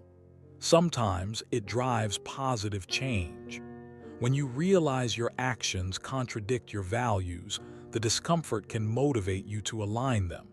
It pushes you to make difficult choices, to confront inconsistencies in your own life and beliefs. It's a powerful internal force, constantly striving for balance, even if that balance is hard-won. So, you've explored the unsettling nature of cognitive dissonance. Now, let's consider another mental shortcut that can distort our perception of reality: confirmation bias. This is your brain's sneaky habit of favoring information that already aligns with your existing beliefs, essentially cherry-picking evidence to support what you already think. It's like building a fortress around your opinions, only letting in friendly fire. Think about it. You might read an article supporting a viewpoint you already hold, and it feels incredibly validating, right? But what about contradictory evidence? You might dismiss it quickly, perhaps attributing it to bias or flawed methodology. This isn't necessarily malicious. It's just your brain working efficiently, but sometimes that efficiency leads us down a path of inaccurate conclusions. This bias isn't just about big political issues. It affects everyday choices. You might choose to only watch news channels that confirm your political leanings, or maybe only listen to podcasts that reinforce your perspective on a particular topic. The problem is, this self-reinforcing cycle keeps you insulated from other perspectives, potentially hindering growth and understanding. Now let's gently shift our focus to something deeply ingrained in the human experience: our need for control. You crave predictability, a sense of order in a chaotic world. Think about it. You meticulously plan your day, organize your space, even try to control outcomes that are inherently unpredictable. It's a fundamental human drive, this desire to impose structure on the universe, to feel a sense of mastery over your life. But is this quest for control truly empowering, or is it an illusion? The illusion of control is a powerful cognitive bias. You might believe you're in charge, making rational decisions that shape your destiny. But often, unforeseen circumstances intervene, reminding you of the inherent randomness of life. Consider the stock market, the weather, or even the simplest of daily interactions. These are rarely entirely within your grasp. Yet the urge to exert control persists, a subtle whisper in the back of your mind. This inherent need for order isn't necessarily a bad thing. It can be a source of motivation, driving you to achieve your goals and create a sense of stability in your life. But it's crucial to recognize the limits of your control. Acceptance of the unpredictable elements of life can paradoxically lead to a greater sense of peace and resilience. Learning to navigate uncertainty, rather than fighting against it, can be a profound and liberating experience. You see the sun rise every morning, right? You've experienced this countless times. Based on that consistent pattern, you naturally assume the sun will rise tomorrow. That's induction, drawing a general conclusion from specific observations. But is it truly foolproof? The problem of induction points out that, logically, there's no guarantee. Just because something has happened repeatedly in the past doesn't mean it must happen in the future. Think about it. Millions of years the sun rose, and suddenly it doesn't. Unlikely, yes, but not impossible. The problem highlights the inherent uncertainty in predicting the future based solely on past data. Your brain makes these inductive leaps constantly, crucial for navigating the world, but acknowledging their limitations is key to a more nuanced perspective. It's a gentle reminder that life, much like the cosmos, is full of surprises. This isn't about fear-mongering, it's about understanding. It's about appreciating the unpredictable nature of reality. By acknowledging the limits of induction, you free yourself from the illusion of absolute certainty. You embrace the unexpected, the delightfully surprising twists and turns life has in store. Let that thought wash over you, gently guiding you towards a peaceful slumber. So you've wrestled with induction, the leap of faith we take every sunrise. Now let's dive into a different kind of uncertainty, the Monty Hall problem. Imagine you're on a game show. 3 doors stand before you, one hiding a car, the others goats. You pick a door, say door 1. Before revealing your choice, Monty, the host who knows where the car is, opens another door, revealing a goat. He then asks, do you want to stick with your original choice or switch to the remaining unopened door? What do? Your intuition might tell you it's a 50-50 chance. Either the car is behind your door or the other. But that's where the paradox kicks in. Initially, you had a 1-3 chance of picking the right door. When Monty reveals a goat, he hasn't changed the initial probabilities. He's just given you new information. The probability of the car being behind your original choice remains 1-3, meaning the remaining door now holds a 2-3 chance of concealing the car. It's counterintuitive, I know. Many people struggle to accept that switching doors doubles your chances of winning the car. This problem highlights the often surprising discrepancy between our intuitive understanding of probability and the actual mathematical reality. It's a beautiful illustration of how our brains can sometimes mislead us, even when presented with seemingly straightforward information. Let the quiet contemplation of this puzzle lull you towards peaceful sleep. So you've chosen a door. Let's say it's door number 1. Monty, our charming game show host, knows what's behind each door, a brand new car behind one and goats behind the other 2. He dramatically opens door number 3, revealing a goat. The tension builds. Now Monty gives you a choice. Stick with your original pick, door number 1, or switch to door number 2. It seems like a 50-50 shot, right? But that's where the counterintuitive magic begins. The seemingly simple act of switching dramatically alters your odds. Initially, you had a 1 in 3 chance of picking the door with the car. But once Monty reveals a goat, that probability shifts. The probability that the car is behind your chosen door remains at 1/3, but the 2/3 probability that it's behind one of the other doors now rests entirely on door number 2. Switching doubles your chances of winning.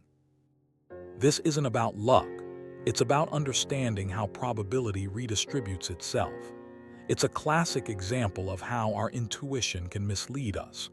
We tend to think that after Monty reveals a goat, it becomes a simple 50-50 choice. But that's incorrect. The information Monty provides changes the initial probabilities, making switching the superior strategy.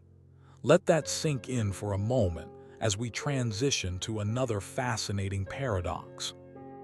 So you initially picked door number 1. Monty, being a mischievous sort, opens door number 3, revealing a goat. Now the crucial question: do you stick with your original choice or switch to door number 2?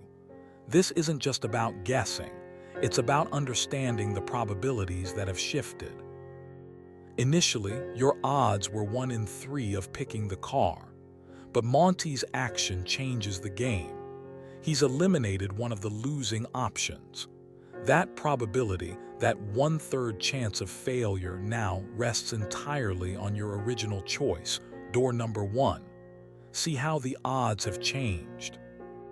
The key is to realize that the 2 remaining doors now represent a combined 2/3 probability of containing the car. Since your initial choice only had a 1/3 chance of being correct, switching doubles your odds of winning the car. It's a counterintuitive twist that highlights the power of understanding probability. It's not about guessing, it's about calculating. By switching, you're not just choosing a door, you're embracing the increased probability, a 2/3 chance of winning that shiny new car. Let that sink in as we move on to another fascinating paradox. Now let's shift gears and explore a different kind of puzzle, one rooted in game theory, the prisoner's dilemma. Imagine you and a partner are arrested for a crime, and the police, lacking sufficient evidence, offer you a deal. If you both stay silent, you'll each get a year. If you both betray each other, you'll each get 5 years. But here's the catch. If you betray your partner while they stay silent, you go free and they get 10 years. Conversely, if they betray you while you stay silent, you get 10 years and they walk. The dilemma: your best individual outcome is to betray, regardless of your partner's choice. But if you both betray, you both end up worse off than if you'd both cooperated and stayed silent. It's a paradox of self-interest versus collective good. Think about it. What would you do? The prisoner's dilemma highlights the tension between individual rationality and the potential for mutual benefit through cooperation. This seemingly simple scenario has profound implications, extending far beyond prison walls. It illustrates how individual incentives can lead to suboptimal outcomes for everyone involved. From international relations to environmental conservation, the prisoner's dilemma underscores the challenges of achieving collective action when individual interests might conflict. Consider the complexities of global warming, where every nation benefits from a cleaner environment but might be tempted to prioritize short-term economic gains. The paradox lingers. So you're facing the prisoner's dilemma. Do you cooperate with your partner, hopping for a lighter sentence, or do you betray them, aiming for the best possible outcome for yourself?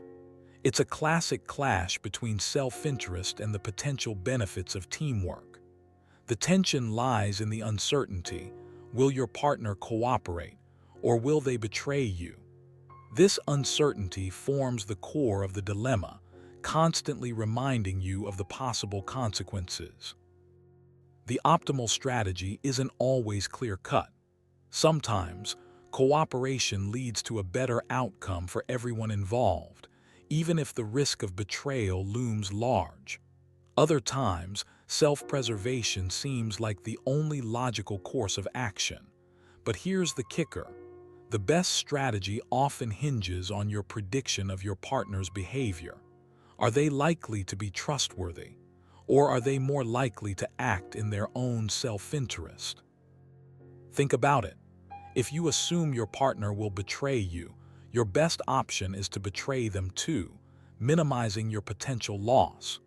However, if you believe in cooperation and your partner reciprocates, you both benefit. The tension between these opposing forces is what makes the prisoner's dilemma so fascinating and so applicable to real-world scenarios, from international relations to simple everyday interactions. It's a constant reminder of the complexities of human behavior. So, you've wrestled with the prisoner's dilemma. Now, think bigger. Game theory isn't just about hypothetical criminals. It's a model for understanding how you, and everyone else, makes decisions in situations involving interactions with others.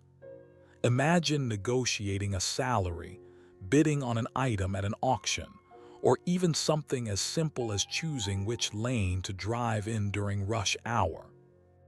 Each of these scenarios involves strategic choices, and understanding game theory can help you navigate them more effectively. Consider the concept of the Nash equilibrium, a solution where no player can improve their outcome by changing their strategy, assuming the other players remain unchanged. It's a fascinating idea, suggesting that even in competitive scenarios, there might be a point of stability. Think about how this might play out in international relations, business negotiations, or even your everyday interactions. Understanding this concept can help you anticipate the actions of others and make better choices for yourself. But game theory isn't just about winning. It's about understanding the complexities of human interaction.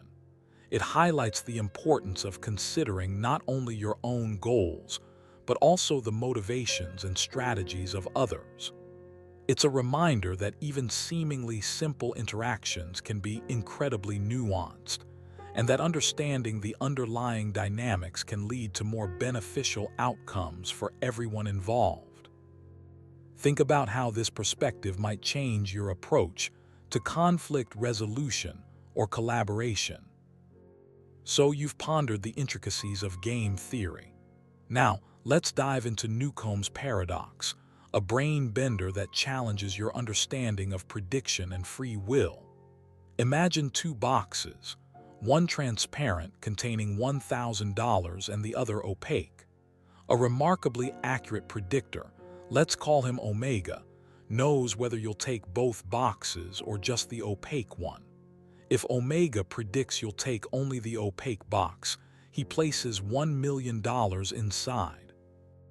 If he predicts you'll take both, the opaque box remains empty. Here's the twist. Omega has already made his prediction.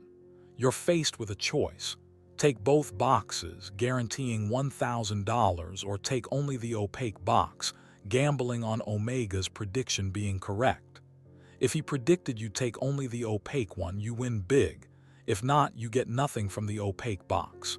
It's a paradox because both choices seem rational depending on how you approach it. Do you trust Omega's prediction, or do you trust your own decision-making? Some argue for taking both boxes, maximizing your guaranteed winnings.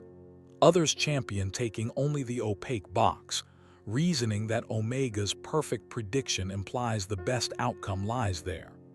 The paradox highlights the tension between determinism, the idea that our choices are predetermined, and free will, the belief that we have genuine choice. It's a philosophical puzzle with no easy answers, perfectly designed to lull you into a state of relaxed contemplation. So you're faced with two boxes. One is transparent, clearly containing $1,000. The other is opaque, and its contents are unknown. A predictor, someone with an uncanny ability to foresee your choices, has already placed something inside. They've put $1 million in the opaque box if they predicted you'd only take the opaque box, and nothing if they predicted you'd take both. The paradox hinges on this prediction. If the predictor is correct, taking only the opaque box nets you $1 million. But if you take both, proving the predictor wrong, you only get $1,000. It forces you to consider the weight of prediction against your own free will. Do you trust the predictor's knowledge, or do you trust your own decision-making process? Many argue that rational self-interest dictates taking both boxes. After all, regardless of the predictor's guess, taking both guarantees you at least $1,000. However, this seemingly logical choice ignores the predictor's near-perfect accuracy. It's a fascinating clash between what seems logically sound and the potential for a far greater reward based on someone else's prediction. So you chose a box. Let's say you picked the opaque one. The predictor knew your choice, right? But here's the rub. What if the predictor's knowledge itself alters the outcome? Does their prediction force the opaque box to contain nothing or something else entirely? It's a fascinating rabbit hole of uncertainty. Some argue the paradox highlights the limitations of prediction. The predictor's knowledge, however accurate it seems, can't truly dictate reality. Your free will, the unpredictable element in the equation, undermines any certainty. It's a question of cause and effect, beautifully twisted. Others believe the paradox reveals a deeper truth about the nature of reality itself. Maybe reality isn't fixed, but rather a fluid construct shaped by observation and interaction. Your choice, influenced by the predictor's knowledge, becomes a part of the reality it predicted. It's a mind-bending idea, isn't it? So the predictor's knowledge. Let's leave that for now. Imagine this, you have a twin. You're both incredibly adventurous, and one day you decide to test Einstein's theory of relativity. You blast off in a super-fast spaceship, traveling near the speed of light to a distant star while your twin stays on Earth. Seems simple enough, right? Wrong. This is where things get mind-bendingly paradoxical. According to special relativity, time isn't absolute, it's relative to your speed. For you, zooming through space at near light speed, time will slow down compared to your twin back on Earth. This isn't just a perception, it's a real, measurable effect. When you return to Earth, years might have passed for your twin, but only a fraction of that time would have passed for you. See, paradoxical. The paradox deepens when you consider it from your twin's perspective. From their point of view, you were the one moving, and their time was perfectly normal.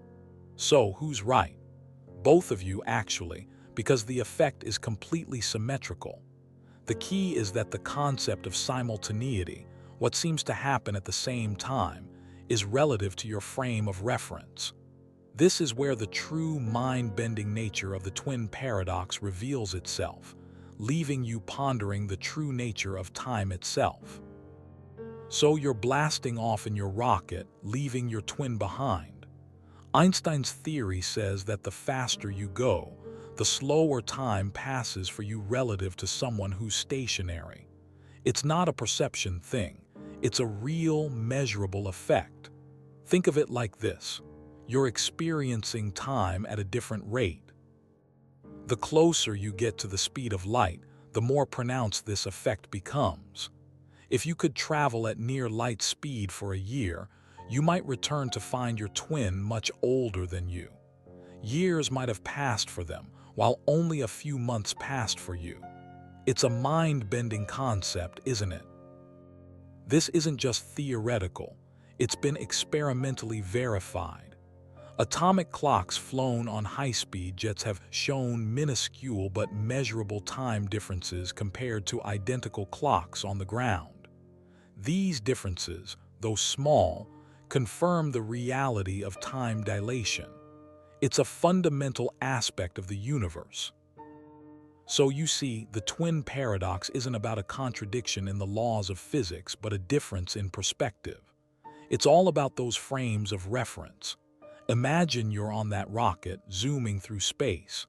Your frame of reference is the rocket itself. Everything inside is relatively still to you. But your twin back on Earth, their frame of reference is Earth, and from their perspective, you're the one moving incredibly fast. From your perspective on the rocket, time passes normally. But your twin, observing you from their stationary position on Earth, sees your time slowing down. Conversely, from your perspective on the rocket, your twin's time seems to be speeding up, making it appear as if they've aged more than you. It's not that time itself is changing, but how it's measured from different viewpoints. This isn't about one reality being right and the other wrong. Both perspectives are valid. It's simply a consequence of the relative nature of time and space. Understanding this difference in perspectives is key to grasping the essence of the twin paradox. It's not a paradox in the sense of a true contradiction, but rather a fascinating illustration of how our point of view shapes our perception of reality. So we've journeyed through paradoxes of identity and time travel, but now let's consider something even more fundamental, the arrow of time. Why does time seem to flow only in one direction? You've probably experienced this intuitively. You remember the past, but not the future. This isn't just about memory. It's a reflection of a deeper principle governing the universe. That principle is entropy. Think of it as disorder.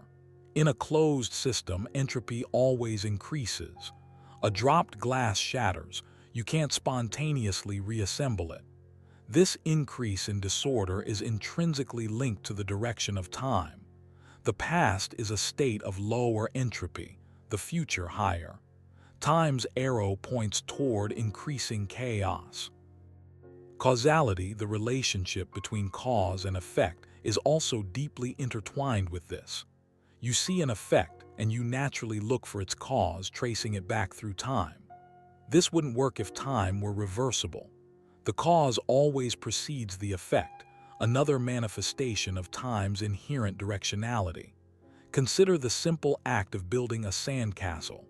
You start with ordered sand and through your actions, create a more complex, structured form.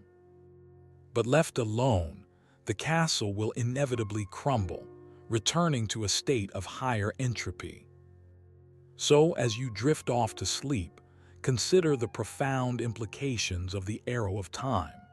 It's not just a human construct, it's a fundamental aspect of reality, governing everything from the subatomic level to the vast expanse of the cosmos. It shapes our experience, our understanding of cause and effect, and even the way we perceive ourselves within the universe. Now let's shift our focus to a paradox that's haunted theologians and philosophers for centuries, the problem of evil. If an all-powerful, all-knowing, and all-good God exists, why is there so much suffering in the world? It seems contradictory, doesn't it?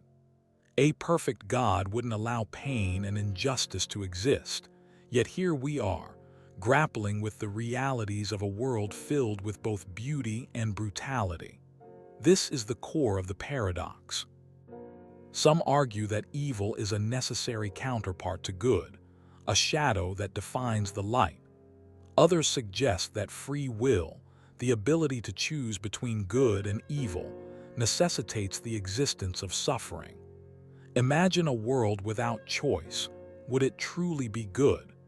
It's a complex question with no easy answers, a paradox that challenges our fundamental understanding of the divine and the nature of reality itself.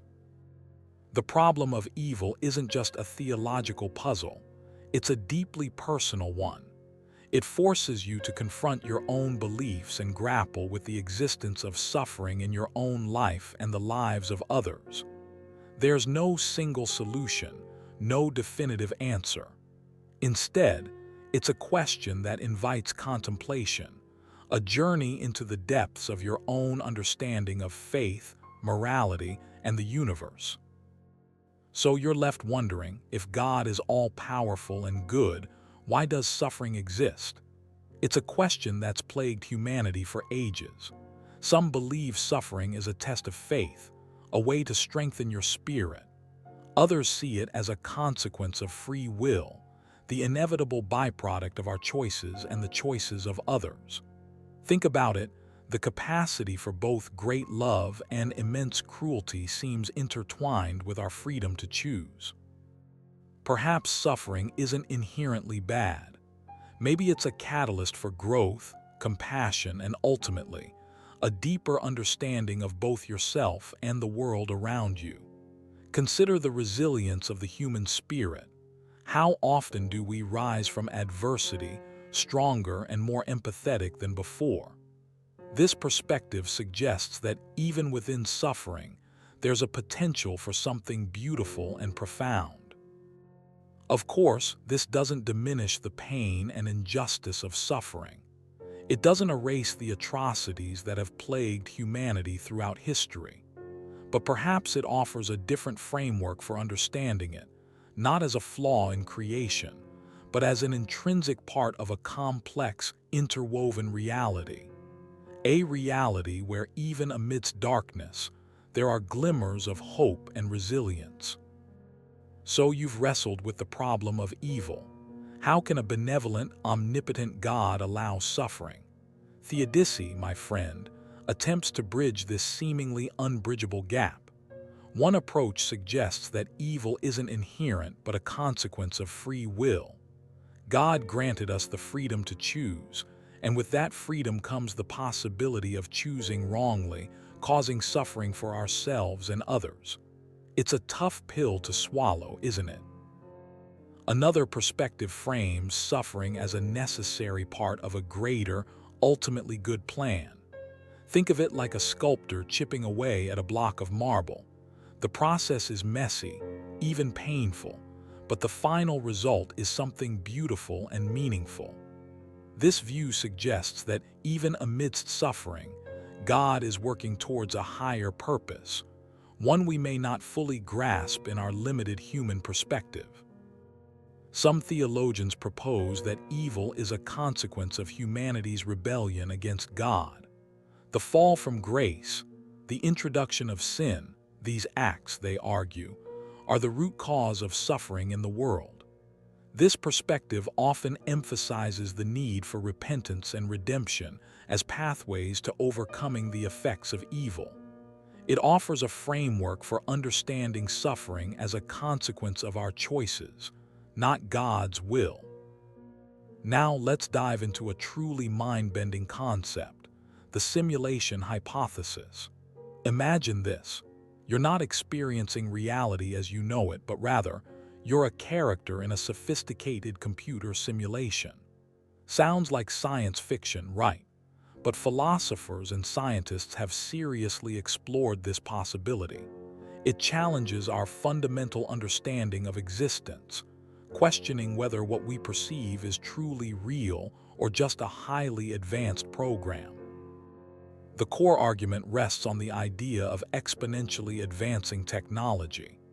If we continue to develop increasingly realistic simulations, it's conceivable that future civilizations could create simulations indistinguishable from reality.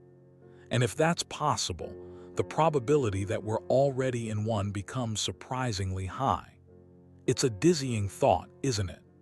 You might be a digital construct, your entire life a complex algorithm. Think about the implications. If we are in a simulation, what does that mean for free will, for the nature of consciousness?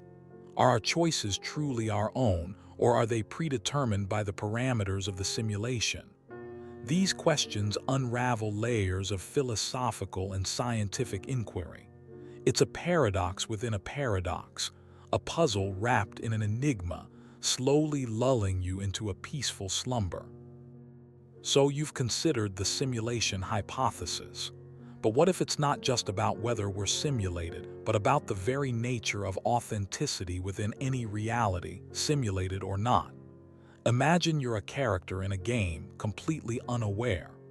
Your experiences feel real, your emotions are genuine. Does that diminish their value? Is there a fundamental difference between a simulated joy and a real one, if you can't distinguish between them? Think about your own life. Your memories, your relationships, your sense of self, are these inherently real or simply constructs of your consciousness, whether that consciousness exists in a biological brain or a complex algorithm? The question of authenticity becomes blurry when we consider the possibility that our perceptions are all we have, regardless of their source. If our reality is a simulation, does that mean our actions and choices lack meaning? Or does it liberate us from the constraints of a predetermined universe? Perhaps the very act of questioning our reality, of seeking authenticity, is the most authentic thing we can do. It's a paradox, isn't it? The search for truth in a world that may be an illusion. Imagine you're living a life so perfectly crafted, so indistinguishable from reality, that you can't tell the difference. That's the core of the indistinguishable simulation problem. Could any test definitively prove or disprove your existence within a simulated world? Philosophers grapple with this, highlighting the potential for perfectly convincing simulations that would make detection impossible. Think about it. Even if you could discover evidence suggesting simulation, how could you be sure it wasn't just another layer of deception within the simulation itself? This is the crux of the issue. The possibility that any evidence could be fabricated within the simulation makes true verification an almost impossible task. This philosophical dilemma leaves you with a profound sense of uncertainty. Is there any experiment, any observation that could absolutely confirm or deny the simulation hypothesis? The answer, so far, remains elusive. The very act of searching for evidence might be part of the simulated experience itself. So you've wrestled with the Ship of Theseus. It's a head-scratcher, isn't it? The question isn't just about wood and planks, it's about what truly defines something. Is it the physical matter constantly changing, or is it something more, an essence, a memory, an idea? Think about it. You are constantly changing. Your cells regenerate, your thoughts evolve, your experiences shape you.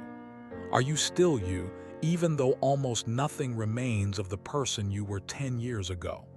The Ship of Theseus forces us to confront this very same question on a larger scale. Ultimately, the Ship of Theseus highlights the blurry line between identity and change. It challenges our assumptions about what constitutes a thing's continued existence. Is it continuity of parts, or continuity of function, or maybe something entirely different? There's no easy answer, and that's the beauty of it. The paradox is less about finding a solution and more about prompting you to consider the nature of identity, the passage of time, and the very definition of being.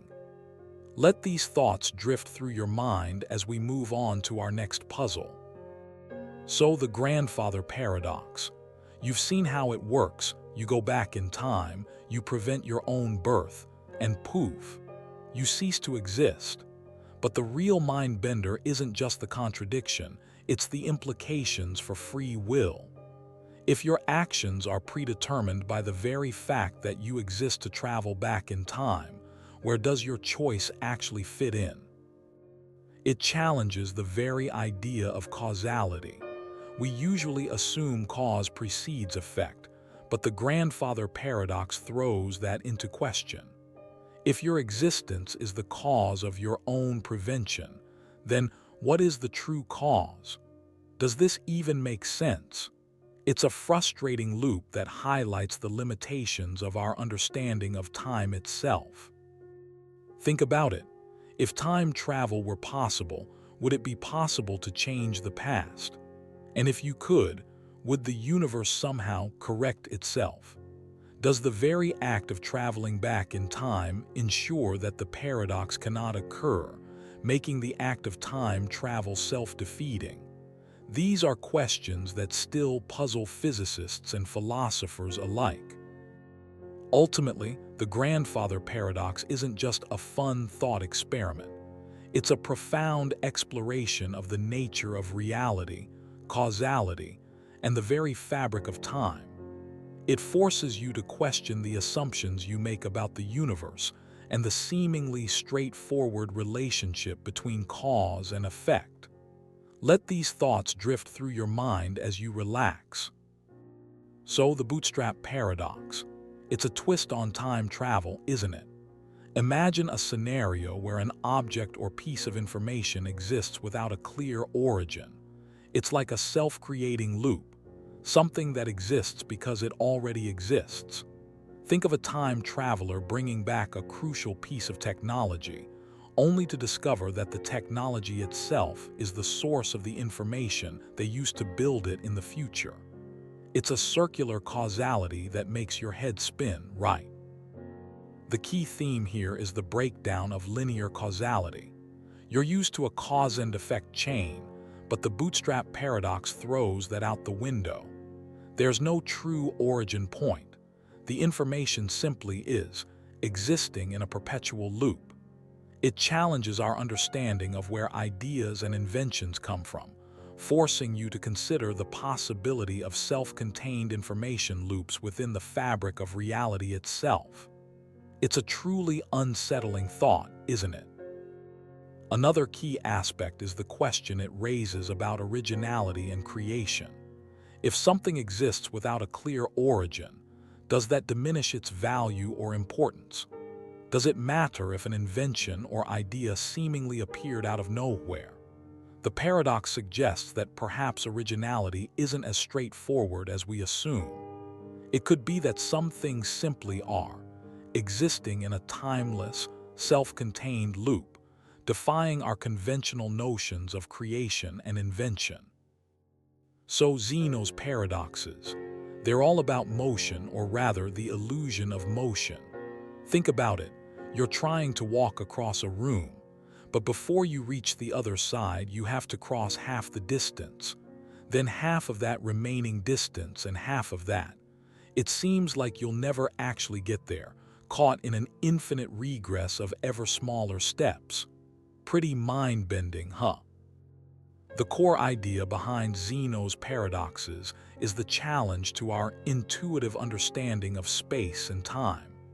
He cleverly used this infinite division to question the very possibility of movement. It's not just about walking. It applies to anything that moves: a flying arrow, a rolling ball. It forces you to confront the nature of infinity and the limitations of our perception. Ultimately, Zeno's paradoxes aren't meant to be solved in a strictly mathematical sense. They're more like philosophical puzzles, designed to make you question your assumptions about reality. They highlight the limitations of applying our everyday understanding of space and time to the infinite. It's a reminder that sometimes our intuition can lead us astray when dealing with concepts beyond our immediate grasp. So the Sawrite's paradox, it's deceptively simple, isn't it? A heap of sand, take away one grain, still a heap. Keep going, grain by grain. At what point does it stop being a heap? There's no clear answer, is there? That's the core of the paradox, the blurry line between something and nothing, the gradual shift that defies definitive categorization. It forces you to consider the vagueness of language, how we use words like heap or bald or tall terms with subjective boundaries. These aren't precise mathematical definitions. They're concepts that exist on a spectrum, constantly shifting depending on context and perspective. That's where the frustration and the fascination lies. Think about it, it's a challenge to our ingrained need for clear-cut answers, for black and white distinctions. The Sorites paradox highlights the inherent fuzziness of reality, the gray areas where precise definitions fail. It reminds us that the world isn't always neatly categorized, and that's okay. So the liar paradox. It's a statement that creates a self-contradiction, right? Think about it. This statement is false. If it's true, then it must be false, and if it's false, then it must be true. It's a never-ending loop, a linguistic Möbius strip twisting truth and falsehood into a knot you can't untangle. You're left suspended in this fascinating uncertainty. The core of the liar paradox lies in its self-referential nature. The statement points directly to itself, making its truth value dependent on its own falsehood, and vice versa. It forces you to confront the very nature of truth and language. How can we define something that is both true and false simultaneously? It's a beautiful, unsettling conundrum. Ultimately, the liar paradox highlights the limitations of logic and language. It reminds you that our systems of understanding, while powerful, aren't perfect. There are inherent contradictions and ambiguities within the very tools we use to make sense of the world. It's a humbling thought, isn't it? Something to ponder as you drift off. So, the unexpected hanging paradox. It messed with your head, didn't it? The whole thing hinges on the surprise element, the unexpected nature of the execution. It plays with our assumptions about certainty and predictability, showing how easily we can fall into traps of logical reasoning. What's truly fascinating is how the paradox highlights the limitations of our linear thinking. We try to predict the future based on past events, but the paradox shows that this is not always possible. The judge's statement creates a self-referential loop, making any prediction impossible. Ultimately, the unexpected hanging paradox is less about finding a solution and more about questioning the very nature of knowledge and prediction. It forces you to confront the inherent unpredictability of life and the limitations of logic in certain circumstances. It's a reminder to embrace uncertainty. So the Fermi paradox. It's a big one, isn't it? Think about it. The sheer vastness of the universe, the billions of stars, and yet, silence. Where is everybody?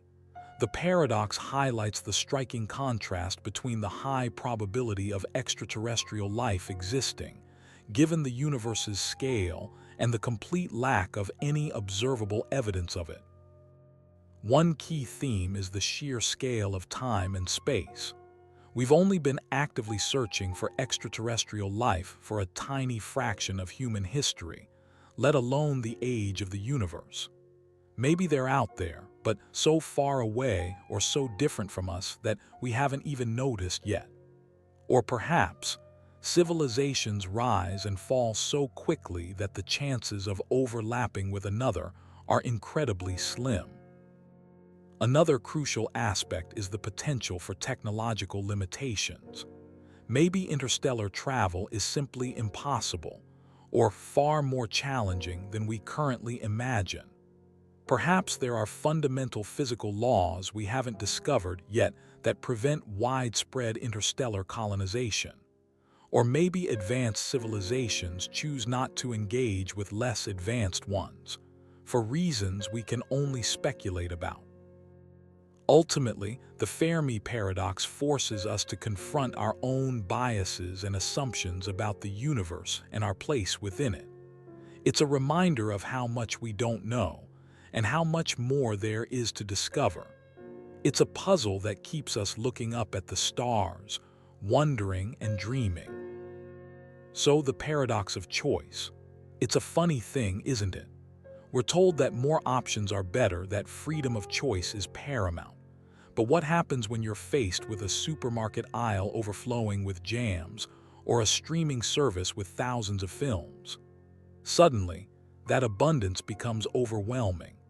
You find yourself paralyzed, unable to decide, and potentially less satisfied with your eventual selection than if you'd only had a few options to begin with.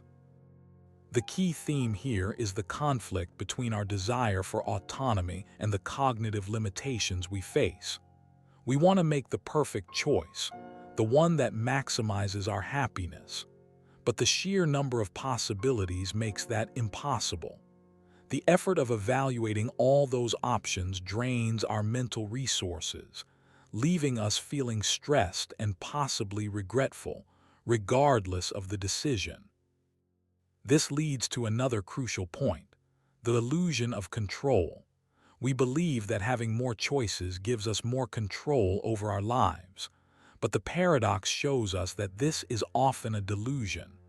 Too much choice can actually lead to a sense of powerlessness, making us feel responsible for any negative consequences that might arise from our selection. It's a subtle shift from empowered choice to overwhelmed responsibility. So, cognitive dissonance. You know that uncomfortable feeling when your beliefs clash with reality. It's a fascinating mental tug-of-war, isn't it? We all experience it, from small inconsistencies to major life shifts. Think about a time you knew something was wrong, but you justified it anyway. That's dissonance in action. The core of it is the human need for consistency. We strive for a sense of internal harmony, and when that's disrupted, we feel the dissonance. It's not always a bad thing, though. Sometimes, confronting dissonance can lead to personal growth and change. You might reevaluate your beliefs, adjust your behaviors, or even discover new truths. But often, we avoid the discomfort. We rationalize, downplay, or even ignore the conflicting information. We might cling to our existing beliefs, even when evidence contradicts them. This avoidance, while temporarily soothing, can prevent genuine self-understanding. Remember, you're capable of evolving your perspectives. So, confirmation bias. You know, that sneaky tendency to favor information that confirms what you already believe. It's like your brain is building a fortress around its existing ideas, only letting in friendly soldiers. It's a powerful force, shaping your perceptions and influencing your decisions, often without you even realizing it. Think about how this plays out in your daily life. You might only read news articles that align with your political views or dismiss evidence that contradicts your cherished beliefs. It's a subtle bias, but it can lead you down some pretty skewed paths. It's not about being right or wrong. It's about understanding how your brain processes information. The key takeaway here is self-awareness. Recognizing your own confirmation bias is the first step towards mitigating its effects. By actively seeking out diverse perspectives and challenging your own assumptions, you can start to build a more balanced and nuanced understanding of the world around you. It's a continuous process, a mental workout. So you've explored confirmation bias, that sneaky habit of cherry-picking facts. But what about the illusion of control? It's the feeling that you're steering the ship, even when the currents are far stronger than you realize. You might meticulously plan your day, but unexpected events, a flat tire, a sudden downpour can throw everything off course. This isn't about being unprepared. It's about acknowledging that some things simply are beyond your direct influence. Think about it. You might believe you chose your career path, but were you truly free from the influence of your upbringing, your education, or societal expectations? We often mistake correlation for causation, believing our actions created the outcome when other factors played a significant, unseen role. The illusion of control is a powerful cognitive bias, often making us feel more secure than we actually are. Understanding this illusion isn't about surrendering to fate, it's about a healthier perspective. It's about recognizing your agency while acknowledging the unpredictable nature of life. By accepting that you don't control everything, you free yourself from the unnecessary stress of trying to. It allows you to focus your energy on what you can influence, leading to a more balanced and peaceful existence. So you've been grappling with these mind-bending paradoxes, and now we arrive at a crucial point, the problem of induction. It's a deceptively simple question. Just because something has happened repeatedly in the past, does that guarantee it will happen again in the future? Think about it, the sun has risen every day of your life. But can you prove it will rise tomorrow? You can't really. That's the core of the problem. It challenges our fundamental reliance on patterns and predictions. We make countless inductive leaps every day, assuming things will continue as they have. But logically, there's always a chance we're wrong. This isn't about being pessimistic. It's about acknowledging the inherent uncertainty in predicting the future based solely on past events. It's a humbling realization, isn't it? The problem of induction highlights the limitations of our reasoning. It forces us to question our assumptions and appreciate the probabilistic nature of reality. While we can't definitively predict the future, understanding this limitation allows us to approach life with a greater sense of humility and adaptability. It's about embracing uncertainty, not fearing it. So you've wrestled with the Monty Hall problem. It's deceptively simple, right? 3 doors, a car behind one, goats behind the others. You choose a door, the host, who knows where the car is, opens another door revealing a goat. He then offers you the chance to switch. Do you? The counterintuitive answer, of course, is yes. But why? The key lies in understanding probability. Initially, your odds of choosing the correct door are 1 in 3. But when the host reveals a goat, he's not just giving you information, he's subtly shifting the probabilities. The 1-3 chance you initially assigned to your chosen door remains unchanged, but the remaining 2-3 probability now concentrates entirely on the other unopened door. It's not about guessing, it's about maximizing your chances. Switching doubles your odds of winning. It's a beautiful illustration of how our intuition can be misleading when dealing with probabilities. We often focus on the single door we initially chose, ignoring the fact that the host's action has fundamentally altered the game. The Monty Hall problem highlights the importance of carefully considering all available information and understanding how seemingly small actions can dramatically influence the outcome. It's a reminder that even seemingly straightforward situations can harbor surprising complexities, challenging our assumptions and forcing us to reconsider our understanding of chance. So you've considered the prisoner's dilemma. It's a fascinating look at game theory, isn't it? At its core, it highlights the tension between individual rationality and collective well-being. You're faced with a choice to cooperate or betray, and the outcome depends entirely on what the other person does. It shows how even when cooperation benefits everyone, self-interest can lead to a less than optimal result for all involved. Think about it, that's a pretty powerful idea. The dilemma really forces you to confront the complexities of trust and risk. Will you trust the other person to cooperate, even though it might leave you vulnerable? Or will you prioritize your own safety, even if it means a worse outcome for both of you? It's a scenario that plays out in countless situations, from international relations to everyday interactions. It's a reminder that sometimes the best individual choice isn't always the best collective choice. Ultimately, The prisoner's dilemma serves as a powerful metaphor for the challenges of cooperation in a world driven by self-interest. It's a reminder that while individual rational choices may seem logical in isolation, they can lead to suboptimal outcomes for everyone involved when viewed from a broader perspective. It's a puzzle that continues to fascinate and challenge us, pushing us to consider the implications of our choices on a larger scale. So, Newcomb's paradox. It really makes you think, doesn't it? At its heart, it's a clash between two seemingly rational strategies. Do you trust your own prediction, or do you go with what seems like the better immediate outcome? It forces you to consider the nature of free will versus determinism. Are your choices truly your own, or are they predetermined? It challenges the very idea of what constitutes rational decision-making.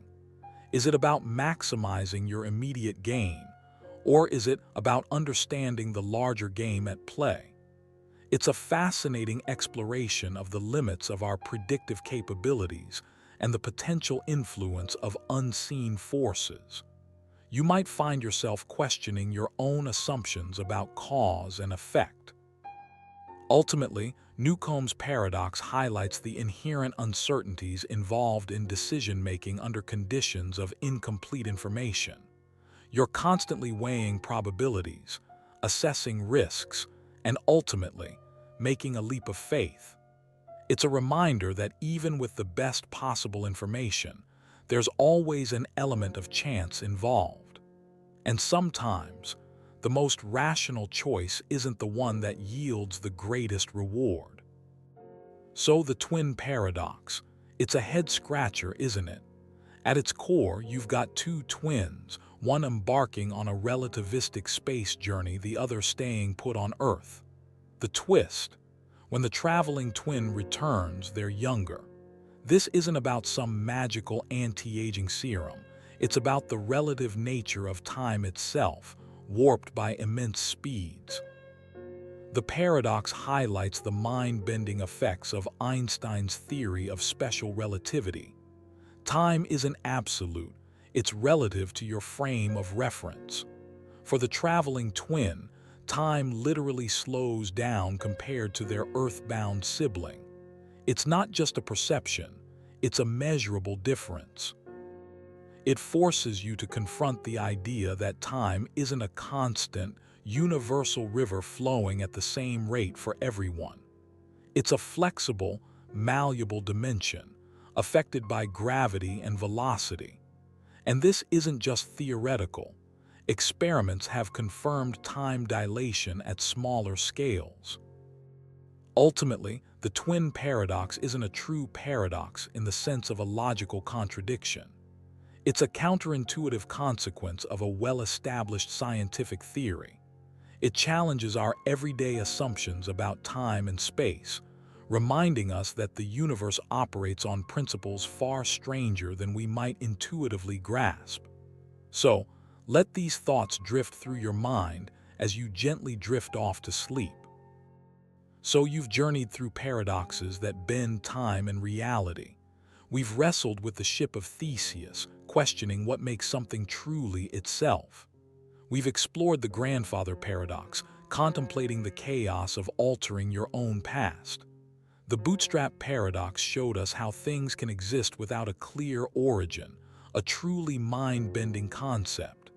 Now, let's bring it all together with a final thought: the arrow of time. The arrow of time, simply put, is the observation that time seems to flow in one direction, from the past, through the present, into the future. It's why you remember yesterday but can't predict tomorrow.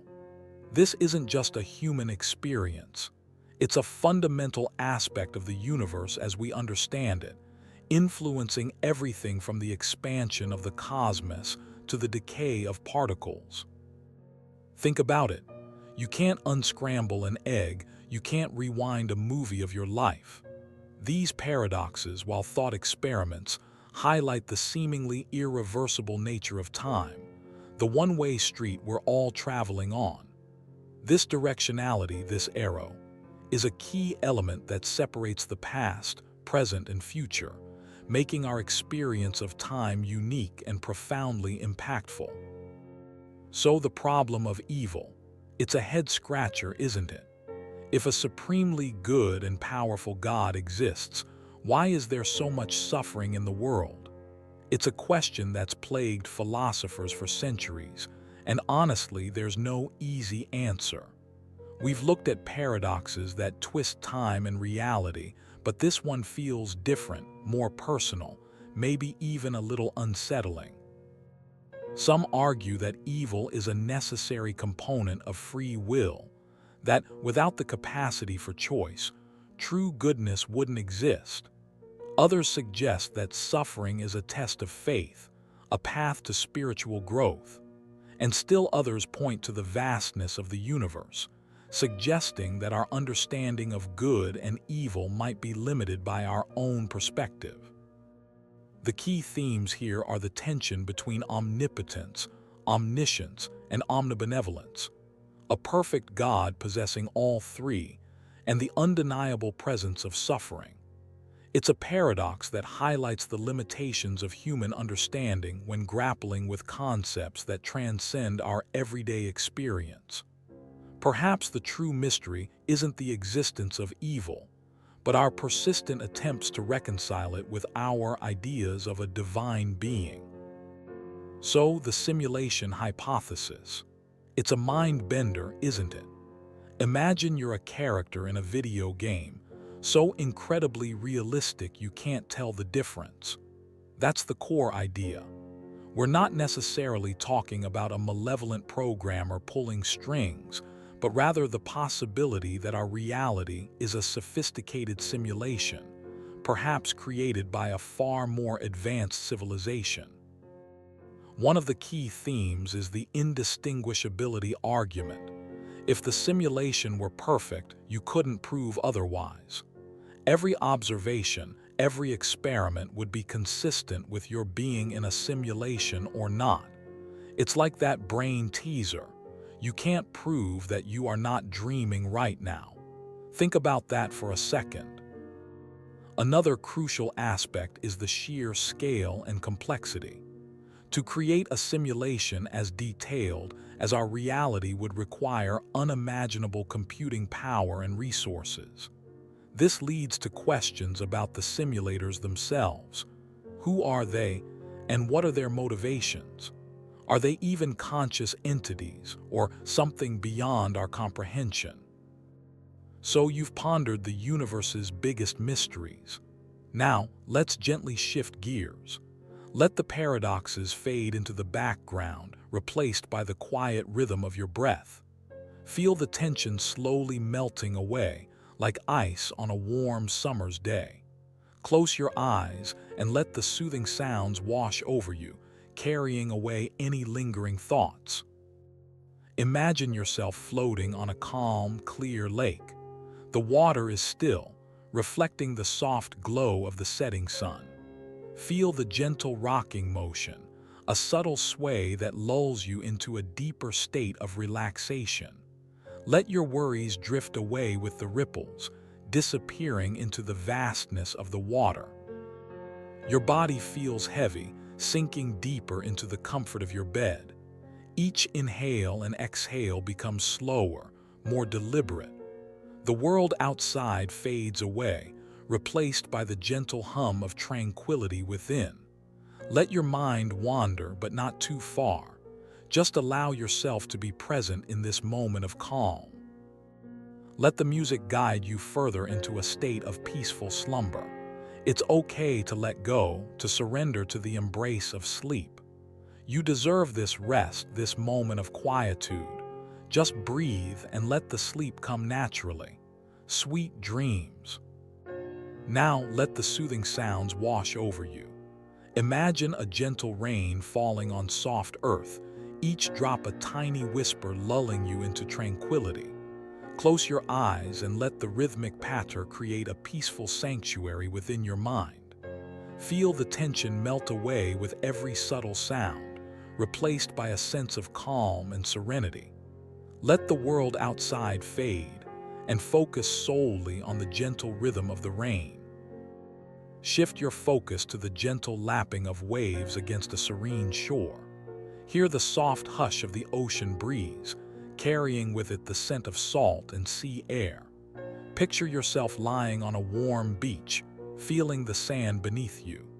Let the rhythmic sound of the waves create a hypnotic lullaby, washing away any lingering thoughts or worries. Breathe deeply, allowing the sounds of the sea to fill your lungs and calm your mind. Now let's transition to a crackling fireplace, the gentle warmth spreading through the room. Feel the comforting heat on your skin as you listen to the soft crackle and pop of the burning wood. Imagine yourself nestled in a cozy armchair, a warm blanket draped over your shoulders. Let the rhythmic crackling lull you into a state of peaceful relaxation. Let the sounds of the fire gently guide you towards a deep, restful sleep. Now let the music wash over you.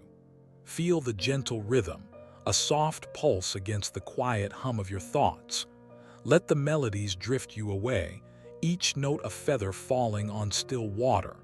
Close your eyes and breathe deeply, letting the calming sound soothe any lingering tension.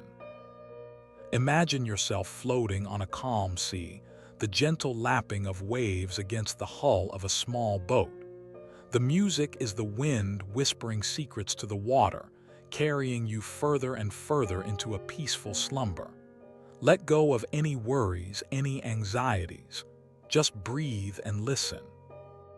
The music is a warm blanket enveloping you in its comforting embrace. Let it lull you into a state of deep relaxation. Your body grows heavy, your mind quiet. Each breath is slower, deeper, more peaceful. You're drifting gently into the arms of sleep. Now let the gentle sounds wash over you. Imagine a soft rain falling on a quiet meadow, each drop a tiny whisper. Feel the tension melt away with each soothing note, your muscles beginning to relax, your breath slowing. Let the music cradle you, a warm embrace in the stillness of the night.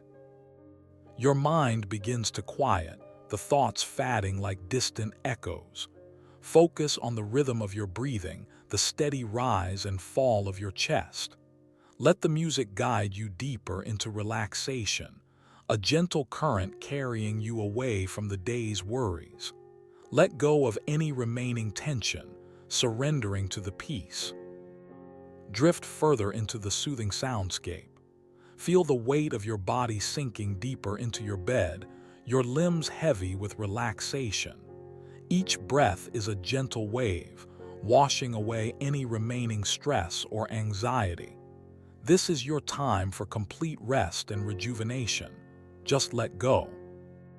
Let the gentle melody wash over you, a soft lullaby guiding you towards peaceful slumber. Close your eyes and feel the weight of the day lift from your shoulders. Imagine a warm, gentle breeze caressing your skin, a comforting presence in the quiet darkness. Let your breath slow, steady, and deep, each inhale a promise of tranquility, each exhale a release of tension. Picture yourself nestled in a comfortable, quiet space. The room is dimly lit, bathed in the soft glow of moonlight filtering through a sheer curtain. Feel the softness of your bedding, the gentle pressure of the pillow cradling your head. Let go of any lingering thoughts or worries. They can wait until morning. You are safe, you are calm, and you are ready to drift off into a peaceful sleep. As you breathe in and out, imagine each breath carrying away any stress or anxiety. Feel your heart rate slowing, your muscles relaxing. Let the soothing sounds and visuals create a haven of peace and tranquility, gently guiding you into the arms of Morpheus. Embrace the darkness, embrace the silence, embrace the sweet surrender of sleep. Your mind is quiet, your body is still, and you are at peace. Now gently close your eyes. Let the sounds around you fade, becoming a soft hum in the background. Feel the weight of your body sinking into your bed, becoming one with the mattress. Breathe in slowly, deeply, and feel the air fill your lungs, expanding your chest. As you breathe out, let go of any tension you're holding in your shoulders, your jaw, your forehead. Imagine a warm, golden light gently enveloping you, washing away any lingering anxieties or worries. Let this light soothe your mind, calming any racing thoughts. With each inhale, feel the light infuse you with peace and tranquility. With each exhale, release any stress or tension that remains.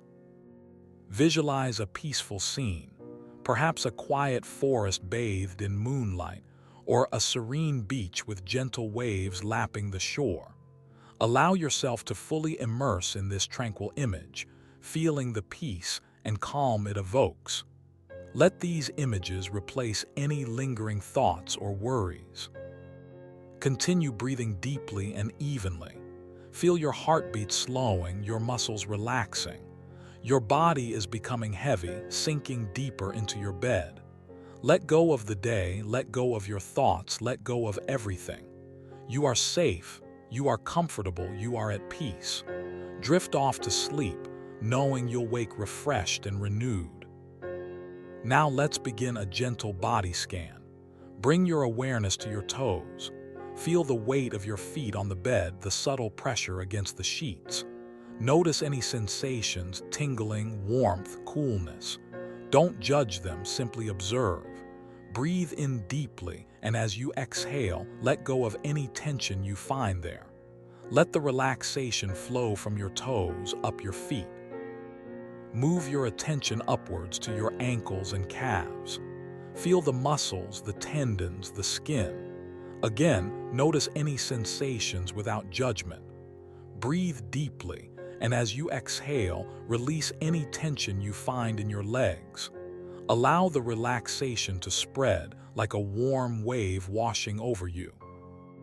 Continue this process, moving your awareness slowly and deliberately up your body. Your knees, your thighs, your hips. Feel the weight of your body sinking into the mattress, becoming one with the bed. Breathe in peace, breathe out tension. Let the relaxation deepen with each breath.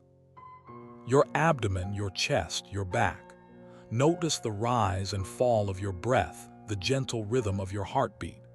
Feel the soft pressure of the sheets against your skin. With each exhale, let go of any remaining tension, any lingering worries or anxieties. Just breathe and let the relaxation consume you. Now, let's gently shift our focus to the sounds of nature. Close your eyes and imagine yourself nestled in a quiet forest clearing. Listen to the soft rustling of leaves in the breeze, a gentle whisper carried on the wind. Feel the coolness of the evening air on your skin as you breathe deeply, letting the tranquility wash over you. Let these natural sounds lull you into a deeper state of relaxation. The gentle murmur of a nearby stream provides a soothing soundtrack to your slumber. Picture the clear water flowing over smooth stones, the sound a constant, calming rhythm. Imagine the distant call of an owl, a soft hoot echoing through the trees, a comforting presence in the stillness of the night. Let these sounds settle into your consciousness, washing away any lingering thoughts or anxieties. Perhaps you hear the distant chirping of crickets, their rhythmic song a gentle lullaby. This natural orchestra plays softly in the background, creating a peaceful soundscape that eases your mind and body into a state of deep relaxation. Let go of any tension you may be holding in your shoulders, your jaw, your forehead. Allow the sounds of nature to melt away the stress of the day. Continue to breathe deeply, feeling the rhythm of your breath synchronize with the natural sounds around you. The gentle sounds of nature, the soft breeze, the flowing water, the chirping crickets, all working together to create a haven of tranquility. Let these sounds guide you deeper and deeper into sleep, into a peaceful and restorative slumber. Now let's drift further into tranquility. Imagine the rhythmic crash of ocean waves against the shore. Feel the cool spray on your skin, even though you're nestled comfortably in your bed. Listen closely. You can almost hear the gentle whisper of the tide, a constant, soothing murmur that washes away your worries.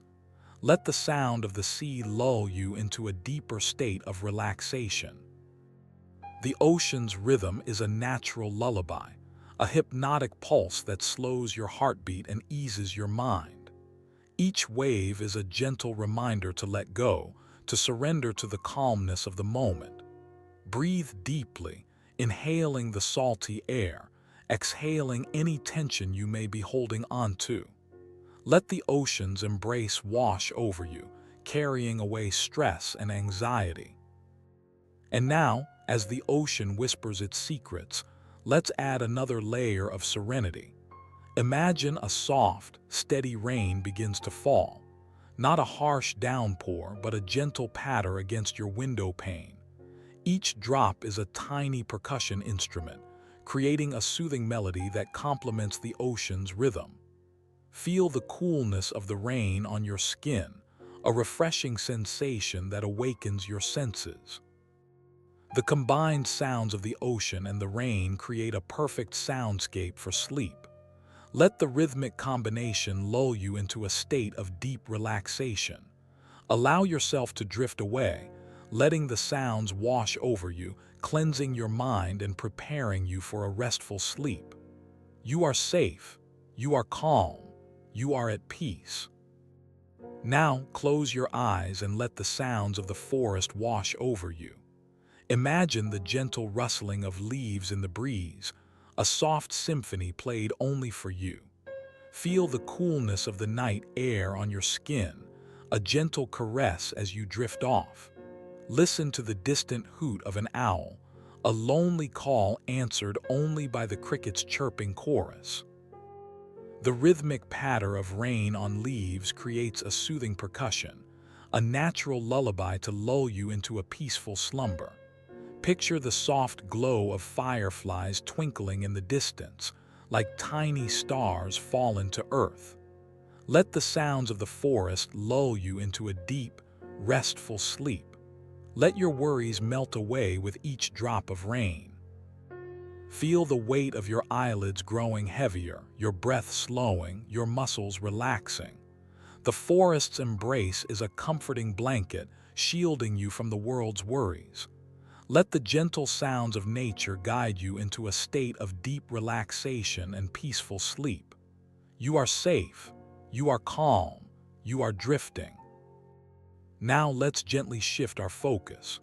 Imagine a soft, consistent hum, a blanket of sound washing over you. This is white noise, a blend of all audible frequencies, designed to quiet the world outside and create a peaceful space within. Think of it as a sonic hug, enveloping you in its calm embrace. It's like a gentle rain, a constant, reassuring presence that helps to mute any distracting noises that might otherwise keep you awake. White noise acts as a shield, protecting your mind from sudden sounds, the distant siren, the creaking floorboards, the neighbor's dog. It's a subtle but powerful tool, allowing your brain to relax and focus on the gentle rhythm of your breath, instead of reacting to every little interruption. Let it absorb the external chaos, leaving you in a tranquil pocket of serenity. Feel the tension melting away as the white noise smooths out the edges of your thoughts. It's not about silencing your mind completely. That's impossible and not the goal, but rather about creating a more even soundscape, a canvas on which your sleep can be painted. Let the gentle hum lull you deeper into relaxation. Imagine yourself drifting peacefully, carried away on a wave of calm. Now let's explore another soothing soundscape, pink noise. Unlike the white noise we just experienced, pink noise has a different energy distribution. It's a deeper, richer sound with more emphasis on the lower frequencies. Think of it as a gentle, warm hug for your ears, perfectly designed to mask those distracting higher-pitched sounds that might keep you awake. This subtle shift in frequency makes pink noise particularly effective at promoting deeper sleep. It's less harsh than white noise, making it easier to fall asleep and stay asleep. Many find it more comfortable and less intrusive, allowing your mind to truly unwind and drift off into peaceful slumber. Give it a try and see how you feel. Pink noise is often described as having a more natural, less artificial sound than white noise. It's closer to the sounds you might hear in nature, like the gentle rustling of leaves or the soft murmur of a stream. This natural quality can help to create a more relaxing and immersive soundscape, further enhancing its sleep-promoting effects. Let the gentle hum lull you into a deep and restful sleep. Now let's dive into brown noise. You might be thinking, what's the difference? Well, while pink noise is a deeper, richer sound, brown noise is even more so. Imagine the rumble of distant thunder or the low hum of a powerful engine. That's the essence of brown noise. It's lower in frequency than pink noise, which means it's even better at masking those distracting high-frequency sounds that can keep you awake. Many find that brown noise is incredibly effective for promoting deep, restful sleep. Its low frequencies help to dampen the sounds around you, creating a more peaceful and immersive soundscape. Think of it as a sonic blanket, gently enveloping you in calm. It's particularly useful if you live in a noisy environment or if you find yourself struggling with racing thoughts. So, as you settle in for the night, let the deep, calming hum of brown noise wash over you. Allow yourself to relax completely, letting go of any tension or worries. Close your eyes and let the sound guide you into a peaceful and restorative slumber. Feel the tension melt away with each low, soothing pulse. Embrace the tranquility. Now let's talk about gray noise. You've heard of pink and brown, right? Well, gray noise is like a smoother, more balanced version. It's a blend of frequencies designed to mask those distracting sounds that keep you awake. Think of it as a gentle, all-encompassing hush that covers up everything from the neighbor's dog barking to the ticking of your clock. It's a subtle shift, but it can make a huge difference in your ability to drift off. Unlike white noise, which can be harsh and jarring, gray noise is softer on the ears. It's less intense, more calming. It's specifically engineered to reduce the impact of sudden, sharp noises, providing a consistent, comforting soundscape to help you relax and fall asleep more easily. It's all about creating a peaceful auditory environment that promotes rest and reduces stress. Give it a try and see how it affects your sleep. Many find gray noise particularly effective because it's less energetic than other types of noise. This makes it ideal for those who find other sleep sounds too stimulating. It's the perfect balance between silence and sound, enough to mask distractions without overwhelming your senses. Think of it as a gentle blanket of sound, gently wrapping you in its soothing embrace, guiding you towards a peaceful night's sleep. It's a subtle yet powerful tool in your sleep arsenal. So you've explored pink and brown noise, but have you ever encountered black noise? It's the ultimate sound masker, a truly deep dive into sonic silence. Unlike other noises which still have perceivable frequencies, black noise aims for complete auditory obliteration. Think of it as a blanket, not just muffling sounds, but actively preventing them from reaching your ears. It's a bit of a misnomer, really. There's no black sound in the literal sense. Instead, Black noise uses a complex algorithm to generate a sound that's so incredibly uniform across all frequencies that it effectively cancels out any other sound you might hear. This makes it perfect for blocking out distracting noises and creating a truly peaceful sleep environment. You might find it more effective than other types of noise for masking sudden, sharp noises. Think of a car horn or a barking dog. Those jarring sounds often cut through pink or brown noise. Black noise, however, aims to create an auditory vacuum, making those interruptions less likely to disrupt your sleep. It's the quietest quiet you can imagine, a sound designed to let you drift off without a care. Now let's explore a fascinating way to enhance your sleep experience: binaural beats. These aren't your typical soundscapes. They're auditory illusions created by playing two slightly different tones, one in each ear. Your brain then perceives a third, phantom tone, the difference between the two frequencies. This binaural beat can gently guide your brain waves into a more relaxed state, preparing you for slumber. Different frequencies of binaural beats target different brainwave states. Lower frequencies, like delta waves, are associated with deep sleep. Others, like theta waves, are linked to relaxation and meditation. Experiment to find the frequencies that work best for you. It's a personal journey of sonic exploration. Remember, consistency is key. Regular use can significantly improve your sleep quality over time. You might find that certain binaural beats resonate more strongly with you than others.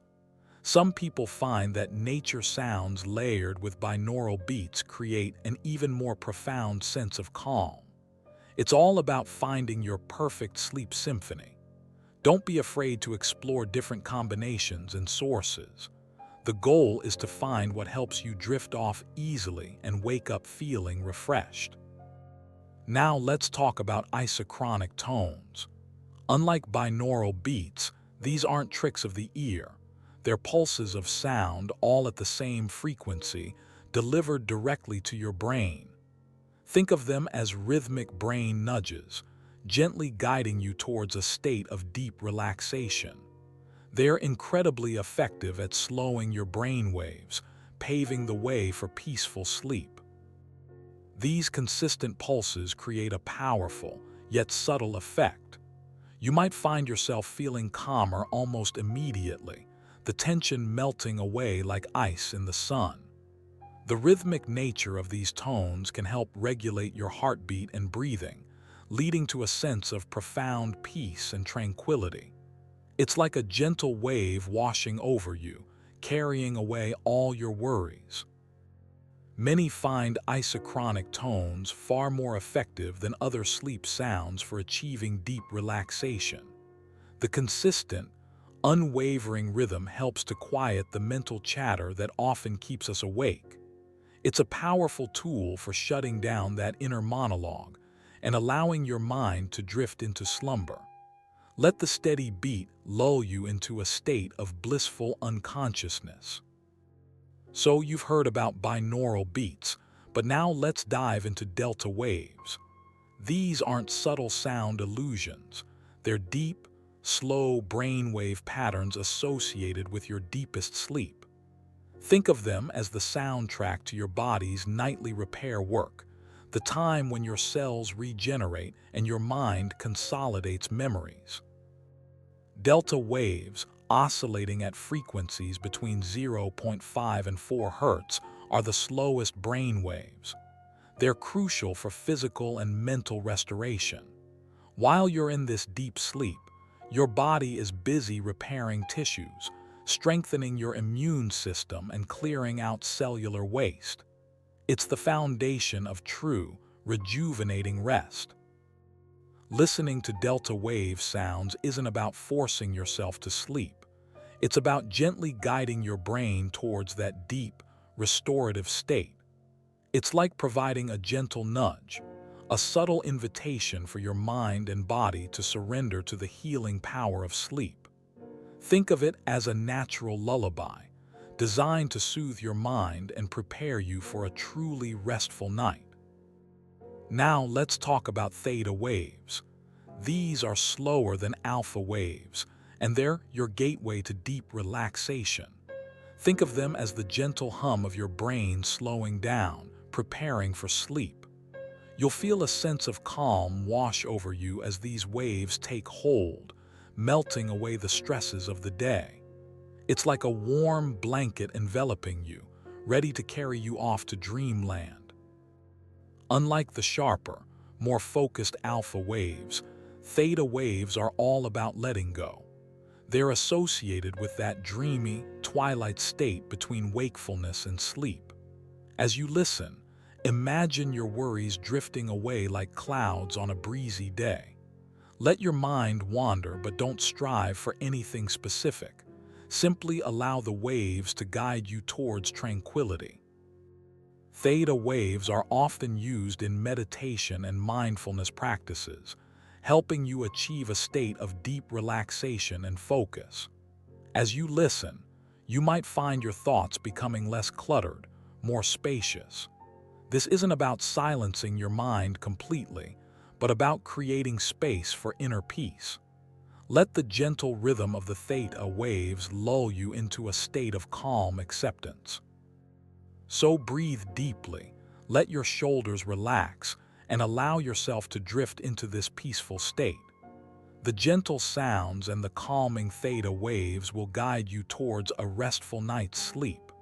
Let go of any tension you may be holding onto and surrender to the soothing rhythm. Allow yourself to simply be. Now let's shift our focus to alpha waves. These brain waves are a bit faster than the theta waves we just discussed, but they're still incredibly beneficial for relaxation. Think of them as the calm, steady rhythm of a gentle heartbeat, a soothing pulse that washes over you, promoting a sense of peace and tranquility. As you listen to these sounds, imagine yourself sinking deeper into a state of calm, your mind unwinding with each passing moment. Alpha waves are your bridge to a peaceful sleep. They help quiet the mental chatter, easing away worries and anxieties. As you continue to listen, allow yourself to drift, feeling the tension melt away from your shoulders, your neck, your jaw. Let the gentle sounds wash over you, carrying away any lingering stress or tension. Focus on the present moment, on the rhythm of your breath, and let the alpha waves guide you towards a restful sleep. These sounds are designed to gently encourage your brain to produce more alpha waves, naturally guiding you towards a state of deep relaxation. You don't need to actively try to fall asleep. Simply allow yourself to be enveloped by the sounds, letting them lull you into a tranquil state. Feel the weight of your eyelids, the gentle rhythm of your breath, and surrender to the soothing embrace of the alpha waves. Let go of any thoughts that may arise, and simply observe them as they pass. Now let's talk about gamma waves. These are the fastest brain waves, associated with high levels of concentration and peak performance. While they might seem counterintuitive for sleep, a brief burst of gamma activity before bed can actually help consolidate memories and improve the quality of your rest. Think of it as your brain's final cleanup before shutting down for the night. You see, gamma waves aren't just about intense focus. They're also crucial for integrating information and creating a sense of wholeness. By stimulating these waves briefly before sleep, you're helping your brain process the day's events more effectively, leading to a more restful and restorative sleep experience. It's like giving your brain a final, efficient sweep before bedtime. So, how can you encourage gamma wave activity? Simple things like a brief period of focused meditation or even a quick review of your day's accomplishments can be surprisingly effective. Avoid screens right before bed, of course, as the blue light interferes with natural sleep cycles. but a few minutes of calm reflection can gently nudge your brain towards those beneficial gamma waves, preparing you for a deep and peaceful slumber. So you've been exploring the fascinating world of paradoxes, and now it's time to gently ease into sleep. Let's transition to a completely different kind of puzzle, the soundscape of your dreams.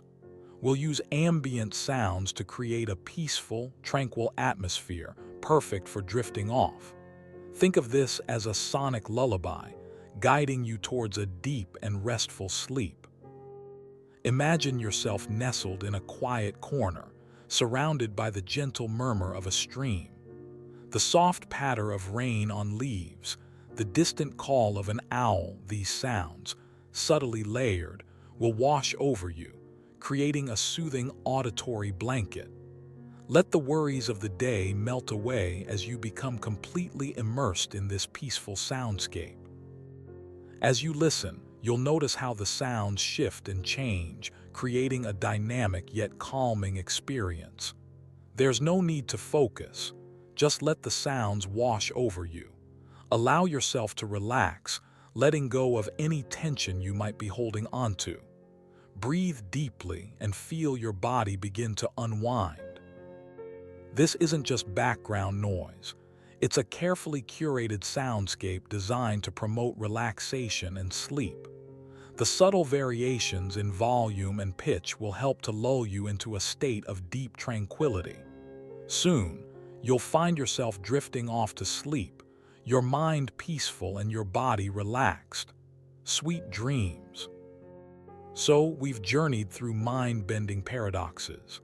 Now, let's gently shift gears. Close your eyes. Imagine yourself nestled in a quiet space, a sanctuary of calm.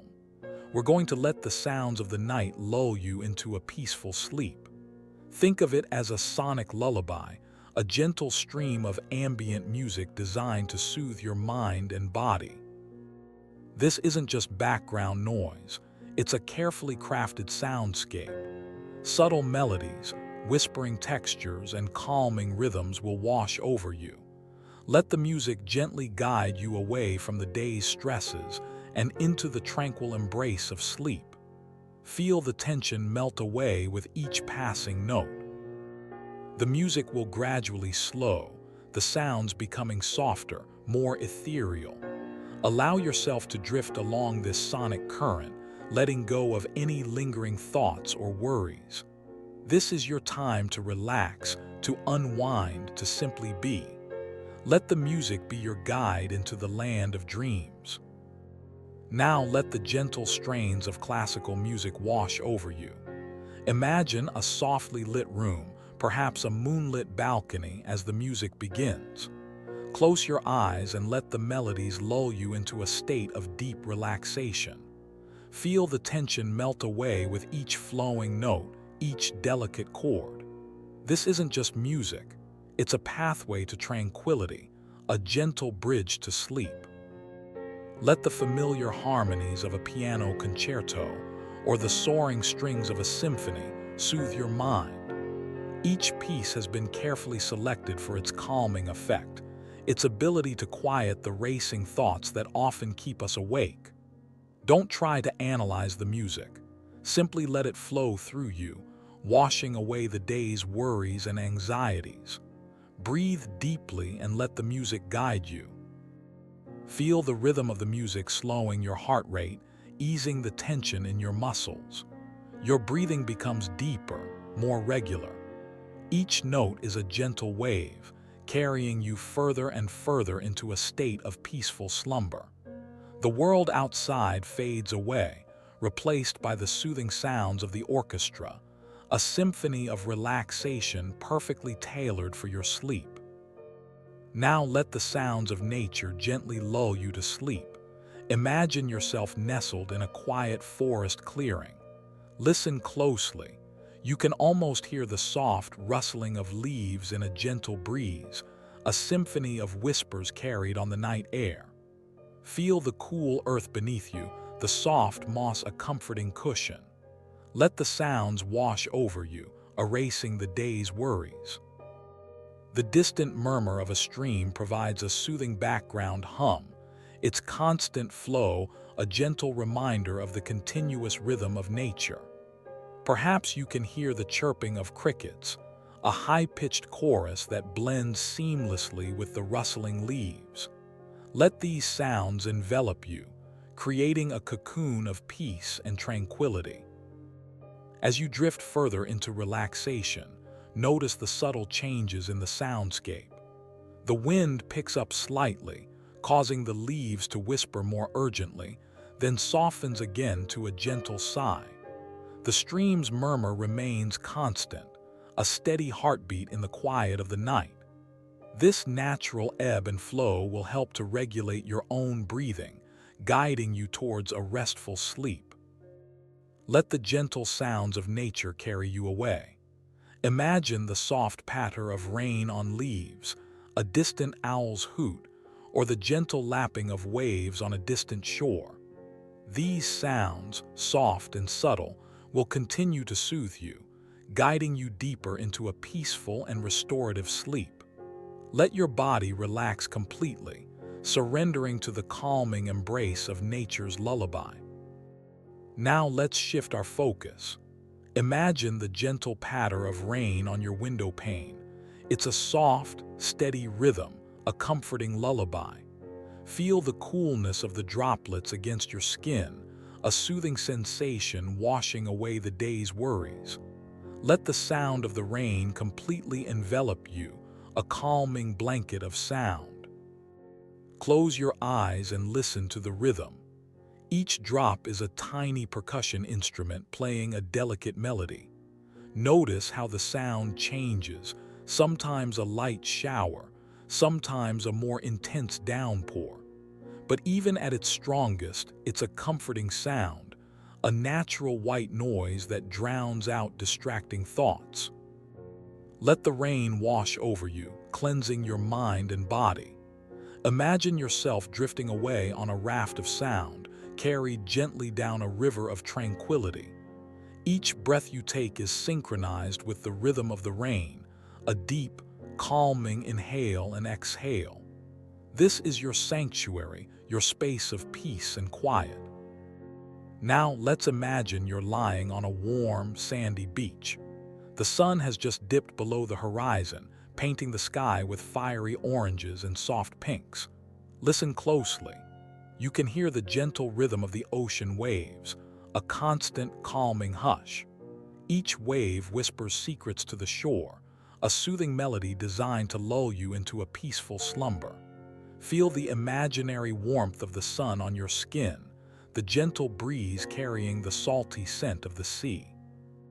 Let the sound of the waves wash over you, erasing any lingering thoughts or anxieties.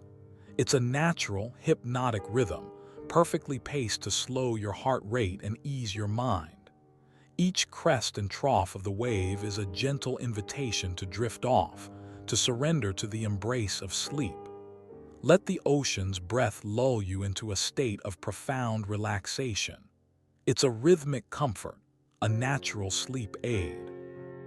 Imagine the sound becoming a blanket, enveloping you in its calming embrace. The wave's gentle susurrus is a natural soundtrack to your slumber, a rhythmic lullaby that soothes your soul. Let the worries of the day melt away with each receding wave, replaced by a sense of peace and serenity. You're drifting, gently, peacefully, towards the land of Nod. Let the ocean guide you there. Now close your eyes and imagine the gentle tinkling of wind chimes.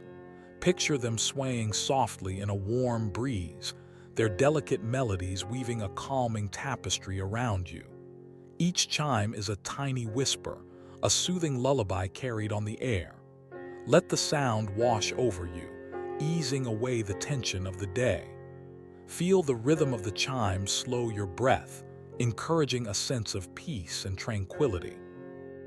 The metallic notes blend together, creating a hypnotic hum that gently lulls you into a state of relaxation.